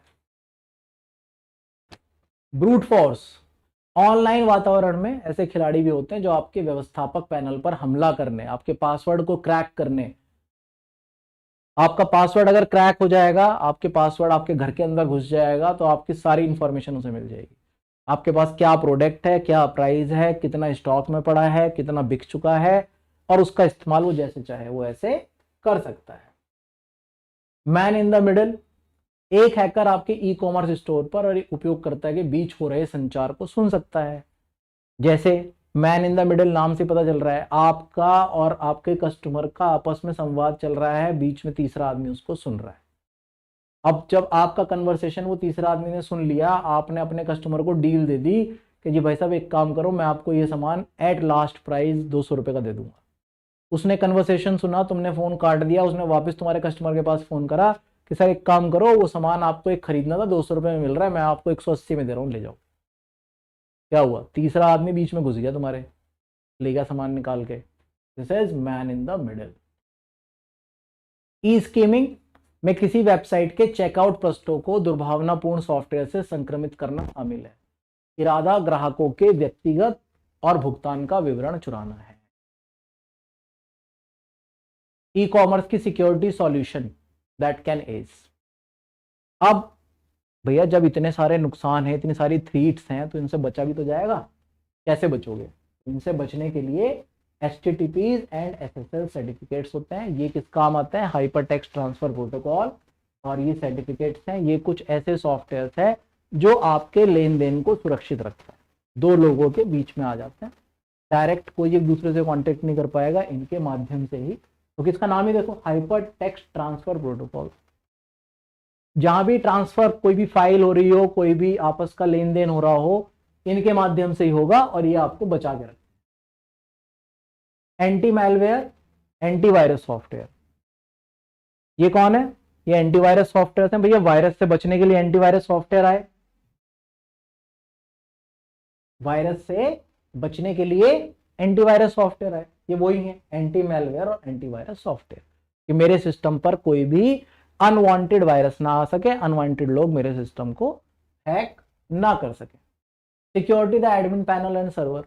पासवर्ड लगा सकते हो, कठिन पासवर्ड लगा सकते हो, इसलिए बार बार आपसे कहा जाता है कि अपने पासवर्ड को इतना सुरक्षित बनाएं कि उसको हैक ना करा जा सके। तो this is called security and admin panel server. Securing payment gateway. Third payment gateway हमेशा यूज करना चाहिए। डायरेक्ट कभी भी लेन देन मत करो, बीच में पेमेंट गेटवे का यूज करो, जिससे कि वो सिक्योर्ड रहे। अब वो उस तीसरे आज जिसका आप पेमेंट गेटवे यूज कर रहे हो, अब वो उसकी जिम्मेदारी है कि उससे पैसे लेकर तुम तक सही पहुंचाना। अगर नहीं पहुंचेगा वो जिम्मेदार है बीच वाला। डायरेक्ट कभी लेन देन नहीं करना चाहिए, ऑलवेज सिक्योर्ड पेमेंट गेटवे का इस्तेमाल करें। Deploying firewall.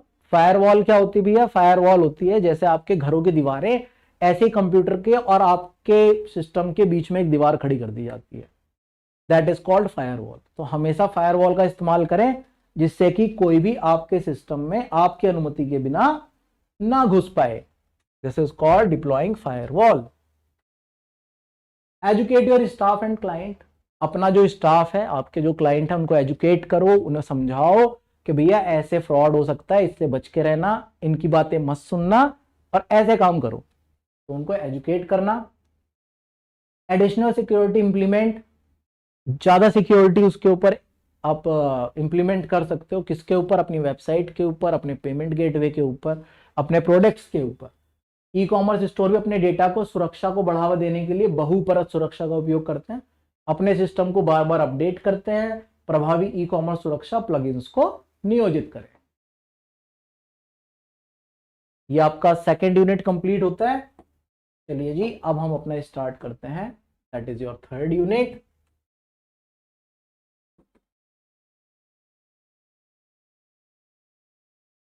थर्ड यूनिट है आपकी प्रिंसिपल्स ऑफ डिजिटल मार्केटिंग। अगर आपने ये तीसरी यूनिट ठीक से समझ ली तो आप ये मान लो लगभग सा, क्योंकि इस यूनिट में हर चीज को गूगल एडवर्ड्स भी आप इसमें पढ़ लोगे, फेसबुक भी पढ़ोगे, ट्विटर भी पढ़ोगे। अगर आपने इसको ढंग से पढ़ लिया तो आप ये समझना कि आपने लगभग 80% कोर्स अपना खत्म कर दिया। डिजिटल मार्केटिंग है क्या भैया? डिजिटल मार्केटिंग सिंपल सी बात है, नाम से समझ में आ रहा है। जहां डिजिटल वर्ड आ गया, इंटरनेट के माध्यम से आप कर रहे हो marketing, that is called digital.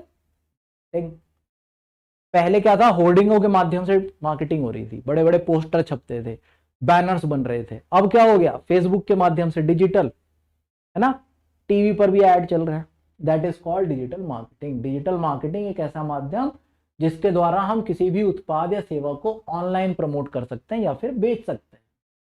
आज के टाइम पर भाई साहब 80 से 90% लोग ऑनलाइन ही सामान खरीद रहे हैं और बेच रहे हैं। तो ऑनलाइन मार्केटिंग ही सब कुछ चल रहा है ना। तो आगे चलते हैं, इस पे ज्यादा हमें बात नहीं करनी है। महत्व, सिंपल डिजिटल मार्केटिंग का महत्व मेरे ख्याल से सबको पता ही है। सामान अभी पहले भी पढ़ा था, डिजिटल मार्केटिंग सामान खरीद रहे हो, कंपेयर कर सकते हो। दो कौन सा प्राइस कम है, कौन सा ज़्यादा है, किसकी क्वालिटी अच्छी है, यूज़र रिव्यूज़ मिल रहे हैं, है ना। तो दिस इज ये डिजिटल मार्केटिंग का महत्व है। समय निकालना, समय कम लगता है, लोगों के पास समय नहीं है, तो टाइम कंजम्पशन कम हो गया। 24 घंटे सेवा उपलब्ध है, रात को कर लो जी मार्केटिंग, रात को सामान खरीद लो या बेच लो, तुम्हारी मर्जी है। ये इसके महत्व हो गए। समय बचाता है, पैसा बचाता है, प्रभावपूर्णता, मापने योग्य परिणाम देता है, खरीदार और विक्रेता को आसानी से मिलता है। टाइप्स ऑफ डिजिटल मार्केटिंग, वैसे तो इंटरनेट पर होने वाली एक्टिविटीज इंटरनेट मार्केटिंग का एक पार्ट है, लेकिन इसके भी कुछ इंपॉर्टेंट टाइप होते हैं, जैसे कि बिजनेस प्रमोशन के लिए बहुत जरूरी। कौन से? Lead generation, content marketing, opt in email, SEO, CRM, search add, social media, onboarding. अब एक वर्ड आया SEO. SEO, what is the full form of SEO, कौन बताएगा? हाँ बेटा, आपको बिल्कुल पीडीएफ मिल जाएगी ग्रुप पर, टेलीग्राम चैनल को ज्वाइन करें और आपको पीडीएफ बिल्कुल मिलेगी वहां पे। चलो, कौन बताने वाला है? What is the full form of SEO?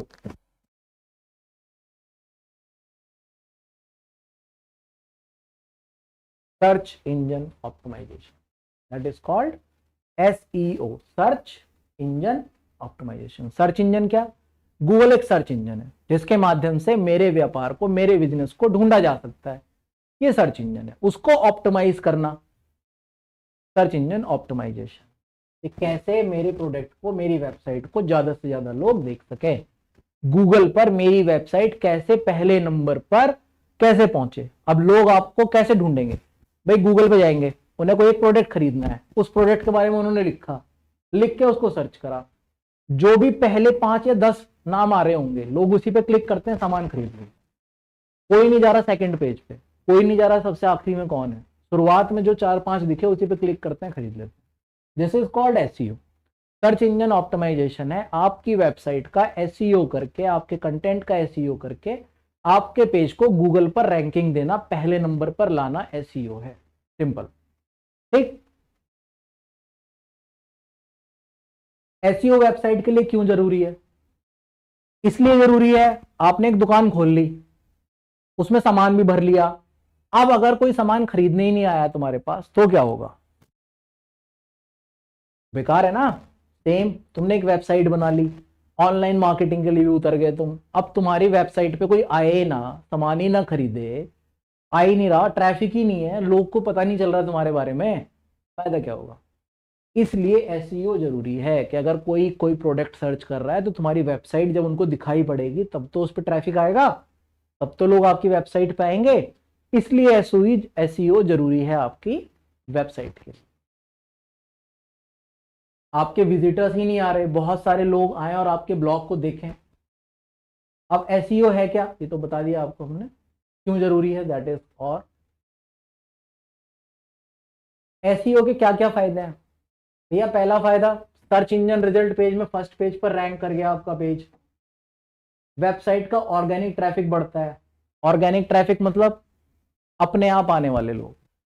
अब भीड़ दो तरीके की होती है, जब नेता जाते हैं तो लोगों को पैसा देके भीड़ बढ़वाते हैं, वो ऑर्गेनिक नहीं है, वो इनऑर्गेनिक है, क्योंकि हम पैसा देके उसको लाए। ऑर्गेनिक भीड़ होती है, ऑर्गेनिक ट्रैफिक का मतलब होता है जब लोग अपने आप सर्च करके मुझ तक पहुंचे, that is called organic traffic.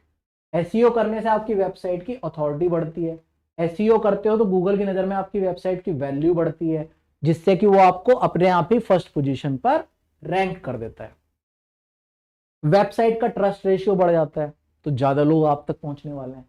SEO करने से वेबसाइट यूजर फ्रेंडली बनती है, यूजर को एक अच्छा एक्सपीरियंस प्रोवाइड कराता है। जितना ज्यादा वेबसाइट यूजर फ्रेंडली होगा, उतने आपकी वेबसाइट को रैंक करने में मदद मिलने वाली है। अब एसईओ कितने टाइप का होता है जी? एसईओ होते हैं 2 तरीके के, कौन कौन से? हाँ, UPSC lover, very good. Search engine optimization, search engine optimization, very nice. चलो बताओ भाई, एसईओ कितने तरीके के होते हैं, कौन कौन से हैं? मुख्यतः 2 प्रकार के होते हैं, बताओ कौन से?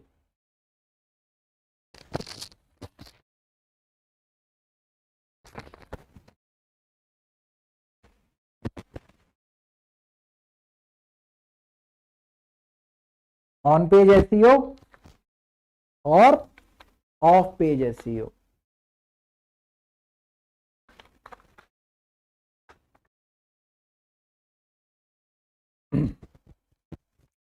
तो कौन कौन से दो प्रकार के एसईओ होते हैं आपके। पहला ऑन पेज एसईओ, किसी भी वेबसाइट को सर्च इंजन के हिसाब से सही करना, जैसे कि वेबसाइट डिजाइन, उसके keyword optimization, content optimization, site में, यानी कि जो आपका वेब पेज है, वेबसाइट पर जो हम काम कर रहे हैं, that is on page SEO. Of page SEO, of page website को इंटरनेट पर मौजूद किसी दूसरे वेबसाइट की मदद से बेहतर बनाने की तकनीक को ऑफ पेज एसईओ कहते हैं, जैसे कि link building, guest posting, image submission इत्यादि, ये सभी इसके अंतर्गत आता है। यानी कि अपनी वेबसाइट को क्रिएटिव बनाना। अब एक वेबसाइट है, आपके खाली प्रोडक्ट्स नहीं बिकने, अब उस पर और भी तो कुछ चीजें दिखाओगे, फॉर्म भरवाओगे, सर्वे बनवाओगे, that is off page SEO. उस पर कंटेंट देना, कंटेंट के माध्यम से भी आपका एसईओ होता है।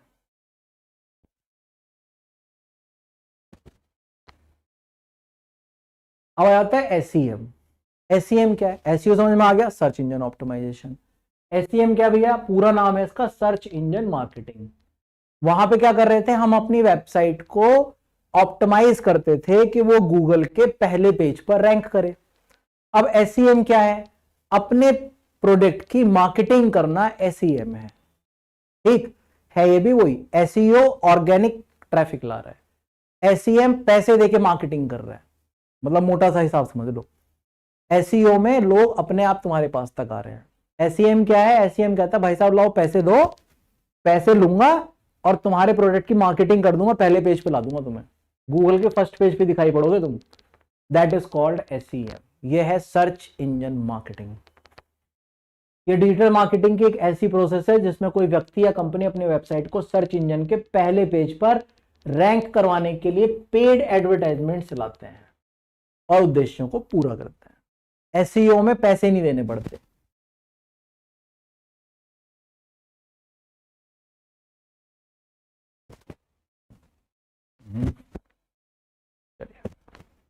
एसईओ में आपको पैसे नहीं देने पड़ रहे हैं, वहां पे आप अपने कंटेंट को ऑप्टिमाइज कर रहे हो, अपनी वेबसाइट को ऐसा बना रहे हो कि लोग ऑर्गेनिकली आए।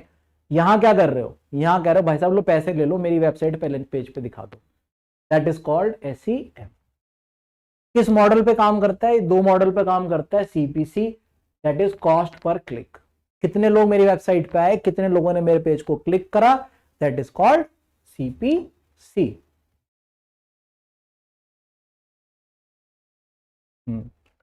तो जब कोई वेबसाइट बनाते हो तो दो ही तरीके हैं उसको ऑप्टिमाइज करने के, लोगों तक पहुंचाने के। या तो आप उसका एसईओ करो या एसईएम करो।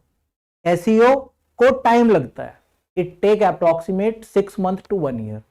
6 महीने से 1 साल लग जाते हैं आपकी वेबसाइट को एसईओ होने में, ट्रैफिक आने में। एसईएम क्या करता है? तुरंत ट्रैफिक ला देगा, पैसे लेगा, लो जी ट्रैफिक। लेकिन जब तक तुम पैसे दोगे वो ट्रैफिक तब तक ही आएगा, पैसे देने बंद कर दो ट्रैफिक आना बंद हो जाएगा। तो एसईओ में यूजर किसी भी क्वेरी जो कि रिजल्ट देखते हैं वो ऑर्गेनिकली दिखते हैं, यानी सर्च इंजन अपनी एल्गोरिथम के आधार पर वेबसाइट को सर्च इंजन रिजल्ट के पेज में रैंकिंग देता है। एसईओ में वेब मास्टर सर्च इंजन को कोई भी पैसा नहीं देता, इसमें सारा ट्रैफिक फ्री में मिलता है। एसईओ के द्वारा वेबसाइट को रैंक करवाने के लिए 6 महीने या 1 साल तक का समय लग जाता है। तो मेरे ख्याल से एसईओ और एसईएम समझ में आ गया होगा। मेन उद्देश्य जो क्वेश्चन आता है इसमें वो यही आता है कि what is the difference between SEO and SEM. SEO और एसईएम में क्या अंतर है। दूसरा, एसईएम काम कैसे करता है। तो सबसे पहला काम इसका ये होता है भाई साहब, उद्देश्य को तय करो। उद्देश्य क्या होता है कि जो मेरा पेड कैंपेन चल रहा है उसका उद्देश्य क्या है। आप उस पर ग्राहक ज्यादा लेना चाह रहे हो, उनके कॉन्टेक्ट नंबर लेने हैं, या चाहते हो कि वो आपको कॉल करें, या चाहते हो कि वो आपके स्टोर पे आए, या आप चाहते हो कि आपकी वेबसाइट को विजिट करें। ये उद्देश्य है। तो आप पहले उद्देश्य तय करते हो, दोबारा उसके बाद अपनी ऑडियंस बनाते हो। ऑडियंस का मतलब है अब आप ये तय करोगे कि आपका जो एड है वो किन लोगों को दिखना चाहिए, उनकी उम्र क्या होनी चाहिए, उनका एरिया क्या होना चाहिए। ये हो गया ऑडियंस। सही कीवर्ड का इस्तेमाल। कीवर्ड्स होता है एसईएम या एसईओ करने के लिए, कीवर्ड्स का इस्तेमाल करा जाता है। जैसे आप क्या लगा देते हो, हैशटैग, वो कीवर्ड्स बन जाते हैं। तो जिन कीवर्ड्स का इस्तेमाल कर रहे हो कि लोग आप तक पहुंचे। फिर कीवर्ड्स का इस्तेमाल करें, सही कीवर्ड्स का इस्तेमाल करना, प्लेटफॉर्म सेलेक्ट करना। प्लेटफॉर्म का मतलब अपना ऐड दिखाओगे कहाँ, गूगल पे दिखाना चाह रहे हो, यूट्यूब पे दिखाना चाह रहे हो, फेसबुक पे दिखाना चाह रहे हो, कहाँ दिखाना चाहते हो, ये भी तो डिपेंड करेगा आपका प्लेटफॉर्म कौन सा है, किस प्लेटफॉर्म को आप यूज करना चाहोगे। अब ऐड को ऑप्टिमाइज करना, जो आपने अपना ऐड बनाया अब उसको ऑप्टिमाइज करना है। ऑप्टिमाइज मतलब ऐसा बनाना कि लोग उसको ज्यादा से ज्यादा देखें, उसका विजुअलाइजेशन अच्छा करना, उसकी ऑडियो अच्छे करनी, उसमें एनिमेशन देना। दैट इज कॉल्ड अपने ऐड की क्वालिटी स्कोर, सीपीसी बिड। यानी सीपीसी बिड क्या है? सीपीसी बिड होती है जब मार्केटिंग हुई तो क्या हुआ, उस पर लगी बोली कि सर बताओ आप एक क्लिक के कितने पैसे दोगे। मैंने कहा जी मैं तो 5 रुपए दूंगा। दूसरे ने कह दिया जी मैं तो 6 रुपए दूंगा। तो कह जी ठीक है मैं तो 6 रुपए वाले को ऊपर पहुंचा दूंगा। अब ऐसा भी नहीं है जो ज्यादा पैसे दे, इसमें आगे हम लोग पढ़ेंगे, कंटेंट भी मायने रखता है कि आपका कंटेंट क्या है। भले ही अगर आपकी बिडिंग कम है लेकिन कंटेंट अच्छा है तो आप पहले पेज पर रैंक हो जाओगे अपने आप ही। एसईएम के द्वारा आप इंस्टेंट अपनी वेबसाइट को रैंक करवा सकते हो और रिजल्ट प्राप्त कर सकते हो। ये फायदे हैं इसके। अपने अनुसार ऑडियंस को टारगेट कर सकते हो, तुरंत भुगतान करना होगा जब कोई यूजर आपकी एड पर क्लिक करेगा। सही कीवर्ड को टारगेट करके उन पहुंच सकते हो जिन्हें आपके प्रोडक्ट में रुचि है, ट्रैक कर सकते हो। नुकसान क्या है? तभी काम करता भैया जब पैसे दोगे, बिना पैसे के नहीं चलने वाला। एसईएम बहुत लोकप्रिय है इसलिए इसमें कंपटीशन भी बहुत ज्यादा हो गया। सर्च इंजन थोड़ी सी गलती की वजह से आपके ऐड को अप्रूव ही नहीं करता, मना कर देता है कि भाई साहब आपका ऐड नहीं चल पाएगा, हम इसे चला ही नहीं पाएंगे। तो ये इसके नुकसान। एसईएम और एसईओ में मैंने आपको डिफरेंस बता दिया, ये इंपॉर्टेंट है, एग्जाम में भी आता है। एसईओ की प्रोसेस बिल्कुल फ्री है, एसईएम फ्री में नहीं है, इसके लिए पैसे देने पड़ते हैं। वेबसाइट को रैंक होने में समय लगता है, यहाँ पे तुरंत वेबसाइट रैंक हो जाती है। अपनी वेबसाइट को लंबे समय तक रैंक करवा सकते हो, अगर एक बार रैंक हो गई तो वो लंबे टाइम तक चलेगी। यहाँ पे क्या है कि भाई साहब जब तक पैसे दोगे तब तक रैंक करेगी, उसके बाद रैंक खत्म। ऑर्गेनिक रिजल्ट है, पेड रिजल्ट है। ब्लॉगर के लिए ग्लोबल कीवर्ड पर काम करता है, प्रोडक्ट और सर्विस कीवर्ड के लिए एसईएम अच्छा है। एसईओ से लंबे समय तक फायदा होता है, ये थोड़े समय के लिए। ये इनके फायदे, दोनों में डिफरेंस था। गूगल एडवर्ड्स क्या होता है भैया? गूगल एडवर्ड्स एक ऐसी सर्विस है जहां पे गूगल पर आप कोई ऐड चलाओगे और अपने पूरे के पूरे ऐड का पूरा कंटेंट व्यू आप इसमें देख सकते हो। गूगल एडवर्ड्स को गूगल द्वारा 2000 में विकसित कराया गया था। 2018 में इसको गूगल एडवर्ड्स का नाम बदलकर गूगल एड्स रख दिया गया था। गूगल एड्स होते हैं गूगल पे जो ऐड दिखाई पड़ते हैं आपको, उन्हें गूगल एड्स कहा गया। गूगल आपको प्रमोट करने के लिए, आपके सामान को बेचने के लिए, आपके सामान को लोगों को दिखाने के लिए आपसे पैसे लेता है। ये इसकी एड, गूगल एड्स का काम है। गूगल की ही एक कंपनी है गूगल एड्स। अब तुम लोग सोचते हो ना कि गूगल फ्री में, अब ये जाओ कुछ भी सर्च कर लो, ऐसा है नहीं भाई साहब, पीछे बहुत बड़ा नेटवर्क चल रहा है। गूगल एड्स, मेटावर्ट, बहुत सारी कंपनीज हैं। अब ये गूगल की ही एक दूसरा प्रोडक्ट है गूगल एड्स। ये क्या करता है? आपसे पैसे लेता है, आपकी मार्केटिंग करता है, आपके प्रोडक्ट को लोगों को दिखाता है, उसके लिए आपसे पैसे ले रहा है ना। सर्चिंग फ्री में नहीं चल रही, उसके लिए भी पैसे लिए जा रहे हैं भाई साहब। गूगल एड्स की सहायता से अपने ऑनलाइन ऑफलाइन बिजनेस को महत्वपूर्ण सर्विसेज या प्रोडक्ट को उपभोक्ता तक पहुंचा सकते हो। एडवर्टाइजमेंट कंपनी पे टू गूगल एडवर्ड्स। कोई भी कंपनी है वो क्या करेगी भैया? वो क्या करती है? वो पे करती है इसको, गूगल एडवर्ड को। Ad share with Google search result partner.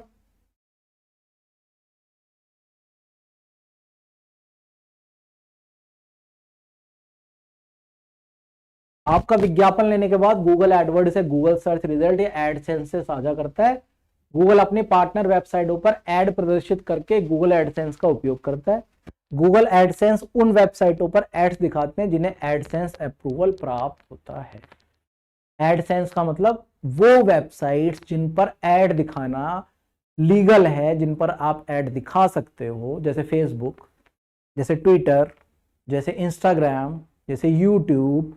तो ये सब क्या है? ये सब एड्स दिखा जिन पे एडसेंस अप्रूवल है, इन पर एड्स दिखाए जा सकते हैं।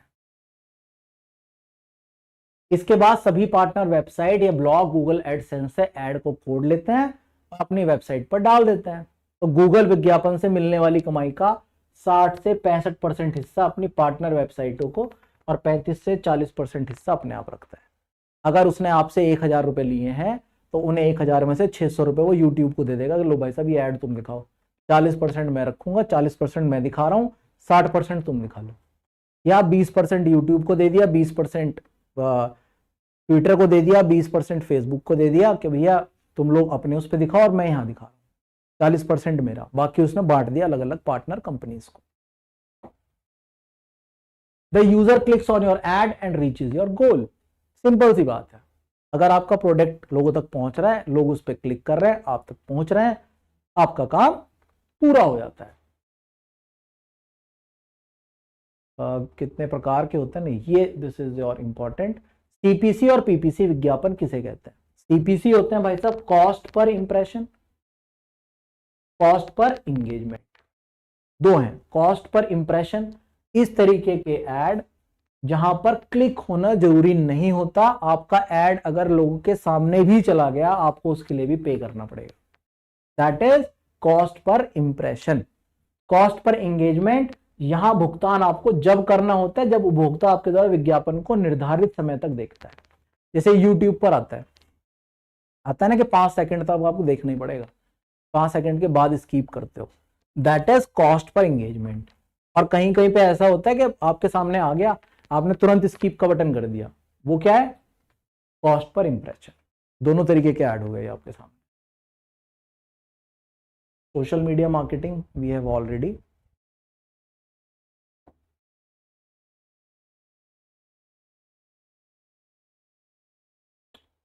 देखो क्वेश्चन आया best social media marketing website कौन सी है? भैया वही है वेबसाइट जो आज के टाइम पे सबसे ज्यादा चल रही हैं।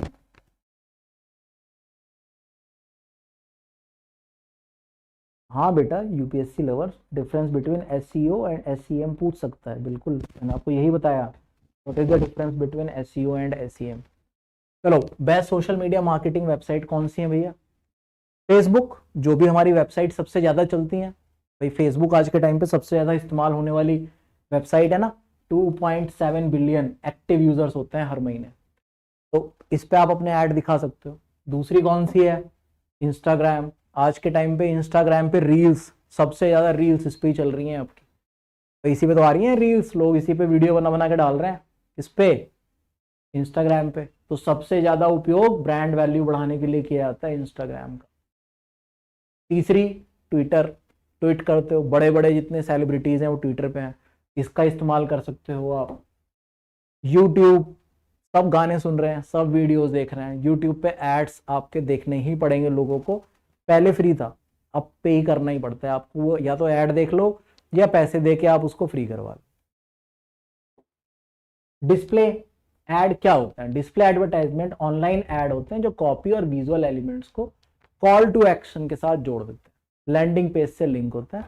लैंडिंग पेज से लिंक का मतलब होता है कि आपको एक ऐड दिखाई पड़ा, आप जैसे ही उस ऐड पे क्लिक करोगे आप डायरेक्ट उनकी वेबसाइट पर पहुंच जाओगे। जिस भी कंपनी के साथ वो ऐड है उस कंपनी की वेबसाइट पर आप डायरेक्ट लिंक हो जाएंगे, डायरेक्ट उस पर चले जाओगे। तो ये क्या करता है, इसकी मदद से कोई ब्रांड अपनी मार्केटिंग लक्ष्य तक पहुंचने के लिए अपनी परफॉर्मेंस को माप भी सकता है, इसलिए एडवर्टाइजमेंट किसी भी मॉडर्न मीडिया मिक्स के लिए अहम होती है। देखो थ्योरेटिकल मैटर ज्यादा है, तो आपको जो ये सारा का सारा मैटर है ये पीडीएफ के माध्यम से भी मिल जाएगा। आप हमारे Telegram channel JEC polytechnic semester classes को ज्वाइन करो, वहां से आपको ये पूरी पीडीएफ मिल जाएगी, इसके सारे नोट्स भी मिल जाएंगे, इंपॉर्टेंट क्वेश्चंस भी मिल जाएंगे। अगर आपके कोई भी क्वेश्चंस हैं तो आप लोग कमेंट के माध्यम से बीच में पूछ सकते हैं, मैं उनको आपको हैंड टू हैंड बताता भी रहूंगा। कॉन्टेक्सचुअल मार्केटिंग, नाम से पता चल रहा है कॉन्टेक्सचुअल या कॉन्टेक्सचुअल एडवर्टाइजमेंट ऑनलाइन मार्केटिंग का एक ऐसा मॉडल है जिसमें यूजर को टारगेट एडवर्टाइजमेंट दिखाई जाती है। कभी आपने ये देखा होगा कि अगर आपने बिस्किट के बारे में कोई चीज सर्च कर ली, अब तुम फेसबुक खोलोगे तुम्हें बिस्कुट के ऐड दिखाई पड़ेंगे, तुम यूट्यूब खोलोगे तुम्हें बिस्किट के ऐड दिखाई पड़ेंगे, तुम ट्विटर खोलोगे तुम्हें बिस्किट के ऐड दिखाई पड़ेंगे। कहां से आया? Contextual advertisement. तुम्हारा डेटा लिया गया, उन्होंने देखा कि भाई साहब इसने गूगल पर सर्च करा था, ये गूगल ने साझा करी इंफॉर्मेशन, अब जितने उसके पार्टनर्स थे उन सब ने तुमको वो ऐड दिखाना स्टार्ट कर। This is called contextual marketing. जो चीजें आपको पसंद है, जो चीज आप सर्च कर रहे हो वही तुम्हें दिखना स्टार्ट हो जाएगा। ये होता है कॉन्सेप्ट कॉन्टेक्चुअल मार्केटिंग। क्या लाभ है भैया? जिस चीज की तुम्हें जरूरत है अगर वही चीज तुम्हारे सामने बार बार आएगी तुम खरीदोगे तो वही, नहीं खरीदोगे तो कम से कम जाके एक बार देखोगे जरूर, है ना। तो ये इसके फायदे हैं। बिहेवियरल मार्केटिंग, आपका बिहेवियर कैसा है उसके अकॉर्डिंग मार्केट करना। खरीदार के व्यवहार को कंज्यूमर बिहेवियर कहते हैं। व्यवहार में क्या कुछ शामिल है? खरीदार किसी भी ब्रांड के प्रोडक्ट, अब क्या देख रहे हैं वो कि अच्छा भाई साहब आप सामान कैसा खरीदते हो, तुम तो डव की साबुन खरीद रहे हो, यानी कि इसका ब्रांड के ऊपर ज्यादा कॉन्टेक्स्ट है, ये महंगी चीजें खरीदता है जी। अब वो तुम्हें जो ब्रांड वाली वैल्यूज होंगी वही ऐड दिखाने वाले। अब वो तुम्हें जो नीचे वाली साबुन है उनके ऐड नहीं दिखाएंगे, वो तुम्हें डव से ऊपर ऊपर का दिखाएंगे, है ना। तो ये क्या है, वो आपका बिहेवियर देख रहे हैं कि आपका बिहेवियर क्या है, आपके बिहेवियर के अकॉर्डिंग आपको ऐड दिखाए जाते हैं। टारगेट मार्केटिंग, टारगेट मार्केटिंग आपकी आयु सीमा, आपका स्थान, आय, जीवन शैली, इस आधार पर आपको ऐड मिलता है। अगर आपकी एज 17-18 साल की, आपको कोचिंग के ऐड दिख रहे होंगे, ये कोचिंग ज्वाइन करो, ये कोचिंग ज्वाइन करो। आप और बड़ी एज में आ जाओगे तो आपको घर के सामान का ऐड दिखना स्टार्ट हो जाएगा। बच्चों के उसमें आओगे तो खिलौने दिखने स्टार्ट हो जाएंगे, है ना।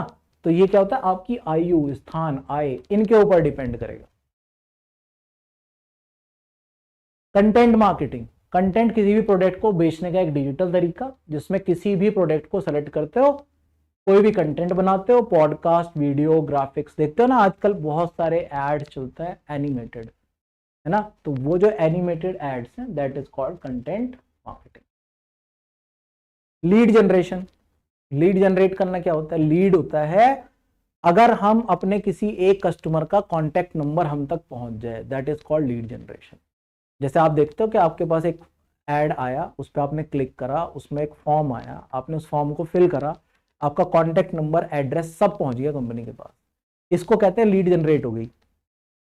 लीड एक ऐसा व्यक्ति होता है, लीड एक आदमी है जिसकी कॉन्टैक्ट इंफॉर्मेशन आपको मिल गई, आपकी कंपनी प्रोडक्ट या सर्विसेज में इंटरेस्ट होता है, वो आपके बारे में ज्यादा जानना चाहता है, समझना चाहता है, सर्विस उसकी प्रॉब्लम को कैसे कम कर सकती है, गोल हासिल करने में कैसे मदद कर सकती है।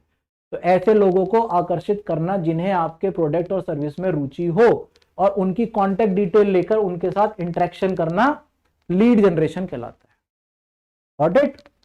चलिए आगे चलें।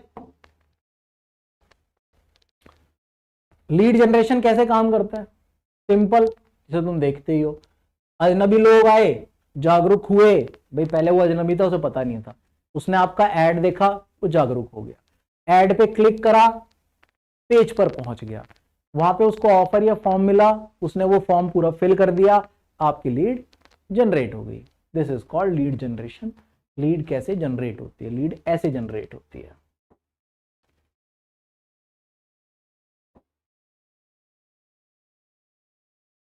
डन। तो आपकी ये यूनिट भी यहां पे समाप्त होती है। इसके आगे की जो यूनिट्स हैं वो आपकी बेसिकली सारी की सारी प्रैक्टिकल बेस्ड वो है, तो मैं उसमें भी अभी आपको अगली यूनिट में हम देख लेते हैं।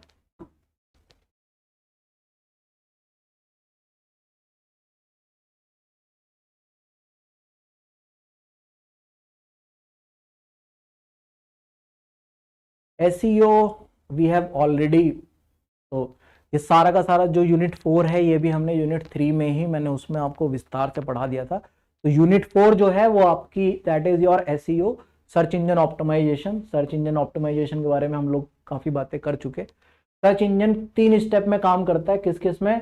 क्रॉलिंग, इंडेक्सिंग और रिट्रीवल। क्रॉलिंग क्या है, इंडेक्सिंग क्या है, रिट्रीवल क्या है? क्या कोई बताएगा? क्वेश्चन आया सर्च इंजन कितने स्टेप में काम करता है? सर्च इंजन 3 स्टेप में काम करता है, किस किस में? क्रॉलिंग में, इंडेक्सिंग में और रिट्रीवल में। अब कोई इनके बारे में बताओ जरा, ये हैं क्या?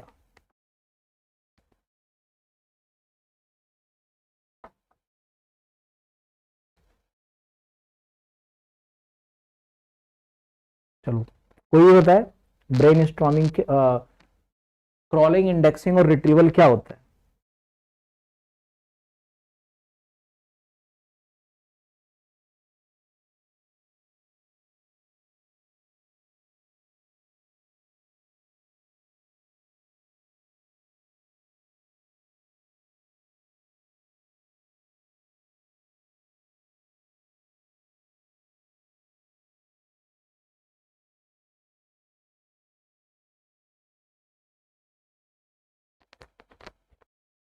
चलिए मैं बताता हूँ।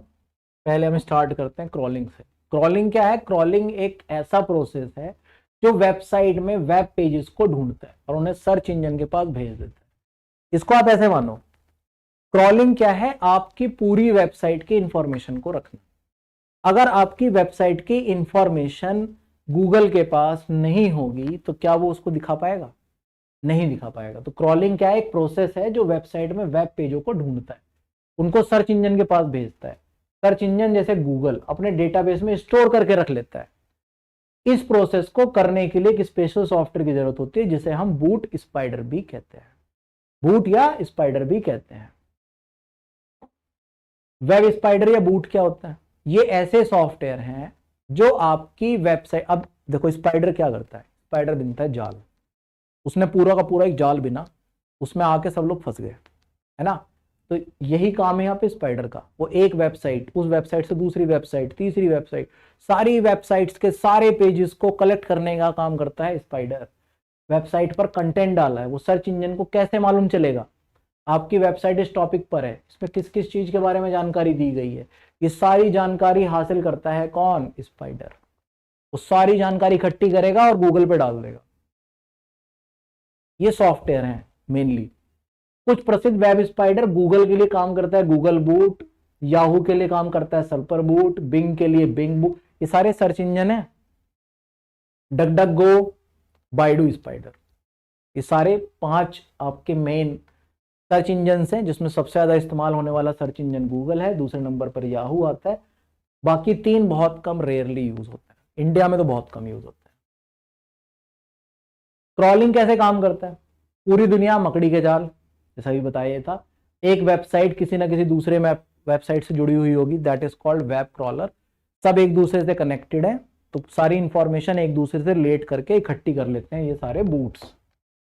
उसके बाद सर्च इंजन को आपको रिक्वेस्ट करनी चाहिए। आप खुद कहो कि भाई साहब मेरी ये वेबसाइट है, गूगल के पास जाके आप इसकी क्रॉलिंग कर लो, यानी आप इसको कनेक्ट कर लो, आप इसको अपने उस मकड़ी के जाले में जोड़ लो, है ना? किसी ना किसी वेबसाइट से इसको लिंक कर दो। ये गूगल का काम है। तो वो क्या करेगा? इसको ले लेगा, इसकी इंफॉर्मेशन अपने पास स्टोर कर लेगा। Step 2, indexing. इंडेक्सिंग क्या है? जैसे तुम्हारी किताब में एक इंडेक्स होता है, chapter number 7, direct chapter number 7 page number this खोल लोगे, सीधा इंडेक्स है। वही काम यहाँ पे। इनको इंडेक्स करके रखना गूगल का काम, या किसी भी सर्च इंजन का काम, वो है इंडेक्सिंग। कि अगर किसी को किसी टॉपिक से रिलेटेड कोई चीज चाहिए, तो अब लाइब्रेरी में गए, लाइब्रेरी में तुमने कहा कि सर साइंस की बुक चाहिए मुझे, उस सर लाइब्रेरियन तुरंत उठेगा, उस कॉलम में जाएगा, साइंस की किताब निकालेगा, तुम्हें पकड़ा देगा। ये इंडेक्सिंग है। ठीक, तो आपकी वेबसाइट की इंफॉर्मेशन को सही जगह पर रखना, दिस इज कॉल्ड इंडेक्सिंग। तीसरा स्टेप होता है रिट्रीवल। रिट्रीवल नाम से ही पता चल रहा है, रिट्रीव करना। वहां से किताब को निकल जाए, किताब निकाल के दे दी, निकालना, वहां से इंफॉर्मेशन का लेना। इस स्टेप में यूजर को क्वेरी को समझा जाता है, उससे रिलेटेड सभी रिजल्ट डिस्प्ले किए जाते हैं। आपने जो भी चीज डाली उसके रिलेटेड जितने रिजल्ट होंगे आपको दिखा दिए जाएंगे। आपको जो अच्छा लग रहा है उस पर क्लिक करो और खोल लो। This is called retrieval.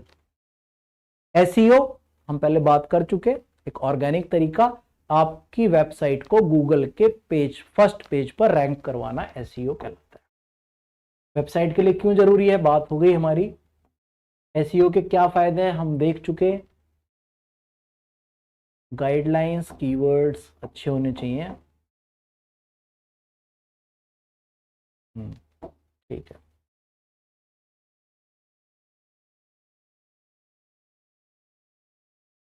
चलो हम एक बार देख लेते हैं अपना गूगल एडवर्ड्स। गूगल एडवर्ड्स क्या होता है बेटा?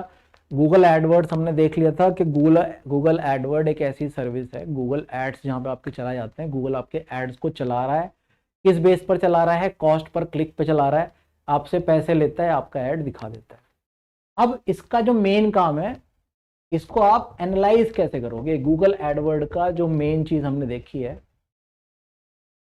डिस्प्ले एड्स, ये सब तो हम पढ़ चुके हैं, इसके फायदे भी देख लिए थे हमने, नुकसान भी देख लिए।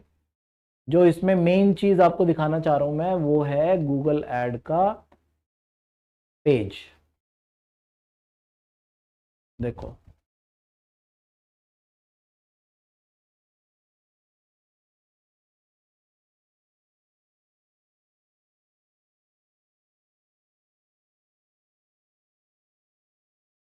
चैप्टर, हाँ गूगल एनालिटिक्स, ये लीजिए गूगल एनालिटिक्स। अब ये क्या है, ये एनालिसिस करता है कि गूगल पे हमने जो अपने ऐड दिखाए, हमने जो वहां पे कॉस्ट पर चीज अपना ऐड चलाया, उसका एनालिसिस क्या हुआ, उसका रिजल्ट क्या आया, हमने लोगों को कैसे कंज्यूम करा। तो इसके लिए आपको यहां पर मिलते हैं कई सारे ऑप्शंस। की टर्म्स इसमें कुछ यूज होने वाली हैं, जैसे बाउंस रेट। बाउंस रेट क्या होता है, बाउंस रेट उस परसेंटेज ऑफ विजिटर्स को कहा जाता है जो ऐप के वेबसाइट पर आए तो सही, पर उन्होंने कोई एक्टिविटी नहीं करी, बाउंस हो गए। बाउंसर, बॉल तो आई, आप उसको टच नहीं कर पाए। कस्टमर आया, वेबसाइट पे क्लिक करा, एक्टिविटी कुछ नहीं करी, एज इट इज खोला बंद कर दिया, ये है बाउंस रेट। फिर आता है कन्वर्जन। कन्वर्जन है कितने लोग आपकी वेबसाइट पर आए और उनमें से कितने आपके ग्राहकों में कन्वर्ट हो गए, दिस इज कॉल्ड कन्वर्जन। तीसरा डायरेक्ट एंड ऑर्गेनिक ट्रैफिक, आपकी वेबसाइट पर कितना डायरेक्ट और कितना ऑर्गेनिक ट्रैफिक आ रहा है।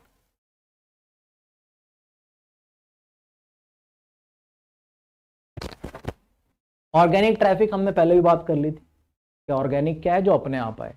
डायरेक्ट और ऑर्गेनिक कितना ट्रैफिक है, ये भी आप गूगल एनालिटिक्स में देख सकते हो। इवेंट, इवेंट एक प्रकार का कस्टम सेटअप होता है जिसमें यूजर का आपकी वेबसाइट के साथ इंटरेक्शन ट्रैक करा जाता है, कितने लिंक्स पर क्लिक करा, किस पे क्लिक करा, आपकी वेबसाइट का इंप्रेशन कितना रहा, कितने बार लोगों के सामने आई, कितने बार लोगों ने उसको देखा, ये इंप्रेशन है। पेज के कितने व्यूज हुए, आपके पेज कितने विजिट करे गए, लैंडिंग पेज पर कितने बार आए, रिफ्रेश कितनी बार करा गया, नेविगेट कितनी बार हुआ, सेशन, किसी यूजर को कितने समय तक आपकी वेबसाइट पर इंगेज रहा, कितनी देर वो वहां रुका, कितनी देर उसने सर्चिंग करी, दिस इज कॉल्ड सेशन। अब किन किन मैट्रिसेस को आप इसमें देख सकते हो, विजिटर्स कितने थे, ट्रैफिक सोर्स क्या था, एवरेज सेशन क्या रहा, बाउंस रेट क्या रहा, कन्वर्जन रेट क्या रहा, landing pages, exit page, network reference, ये सब आप गूगल एनालिटिक्स की मदद से देख सकते हो। Traffic source, average session, bounce rate, conversion, landing, exit, network. अब देखो ये रहा डैशबोर्ड। जब आप गूगल एनालिटिक्स को लॉग इन करते हो तो आपको ये डैशबोर्ड दिखाई पड़ेगा। अब इस डैशबोर्ड पर देखो यहां पे सब चीजें आ रही हैं, एक्टिव यूजर कितने हैं, analysis, interest, behaviour, technology, mobile, सब दिखते हैं इसमें। Google Analytics interface, date range, किस डेट से किस डेट तक का आपको पूरा का पूरा ओवरव्यू देखना है, ये हो गई डेट रेंज। आप इसे कस्टम कर सकते हो, किस डेट से किस डेट तक, आज का देखना है, कल का देखना है, पिछले हफ्ते का देखना है, लास्ट मंथ का देखना है, आप यहां से डेट सेलेक्ट कर सकते हो। इसके बाद आ गया आपके सामने ये पूरा का पूरा डैशबोर्ड। देखो अब बताया कि इसके बाद अब जो भी कुछ आने वाला ना ये सब आपका प्रैक्टिकल है। इसकी ऑलरेडी हमारी पीडीएफ हमारे Telegram channel JEC polytechnic semester classes पे पड़ी हुई है, क्योंकि थ्योरेटिकल चैप्टर है, कुछ प्रैक्टिकल है इसमें। ये लास्ट के जितने यूनिट्स हैं ये सब प्रैक्टिकल बेस्ड हैं, इसे जितना करोगे उतना इसको सीख पाओगे। तो यहाँ करके दिखाना थोड़ा मुश्किल है, तो मैं इसलिए आपको उसके सिर्फ व्यूज दिखा रहा हूँ कि इसके स्क्रीनशॉट्स हैं मेरे पास। तो ये डैशबोर्ड आ गया। देखो यहाँ क्या दिख रहा है, कितने यूनिक विजिटर हैं, कितने नए यूजर आ गए, स्मार्टफोन और टैबलेट कितने यूजर्स ने यूज करा है, किस कंट्री से कितने यूजर्स आए मेरे पास, ये भी मैं देख पा रहा हूं। देखो ये पूरा डैशबोर्ड है। ऑडियंस का ओवरव्यू, सेशन कितनी देर चला, कितने यूजर आए, पेज का व्यूज क्या था, बाउंस रेट क्या था, एवरेज सेशन, पेज का सेशन, नया सेशन। तो क्या हुआ, मैं अब सब कुछ अपने पूरी वेबसाइट को अपने गूगल एड्स की मदद से एनालाइज कर पा रहा हूं। लोकेशन, किस लोकेशन से कितने लोग आए, न्यू वर्सेस रिटर्निंग यूजर, नए कितने आए और मेरे पास जो पुराने यूजर थे वो कितने आए। तो यानी कि मैं अपने पूरे के पूरे बिजनेस को, अपने पूरे एड को यहां पे एनालाइज कर पाऊंगा गूगल एनालिटिक्स में। तो हम अपनी इस क्लास को आज यहीं विराम देते हैं, अपनी इस क्लास को आज हम यहीं रोकते हैं। अगर इस बुक से, इस चैप्टर से, किसी भी चैप्टर में कोई भी प्रॉब्लम होती है, आप कमेंट के माध्यम से हमारे साथ जुड़े रहिए। हमारे टेलीग्राम चैनल को जरूर ज्वाइन करिए जिसका नाम है जेईसी पॉलिटेक्निक सेमेस्टर क्लासेस। अगर आपकी कोई भी क्वेरी है तो आप हमारे फ़ोन नंबर 8650959597 या 8650959595 पर संपर्क कर सकते हैं।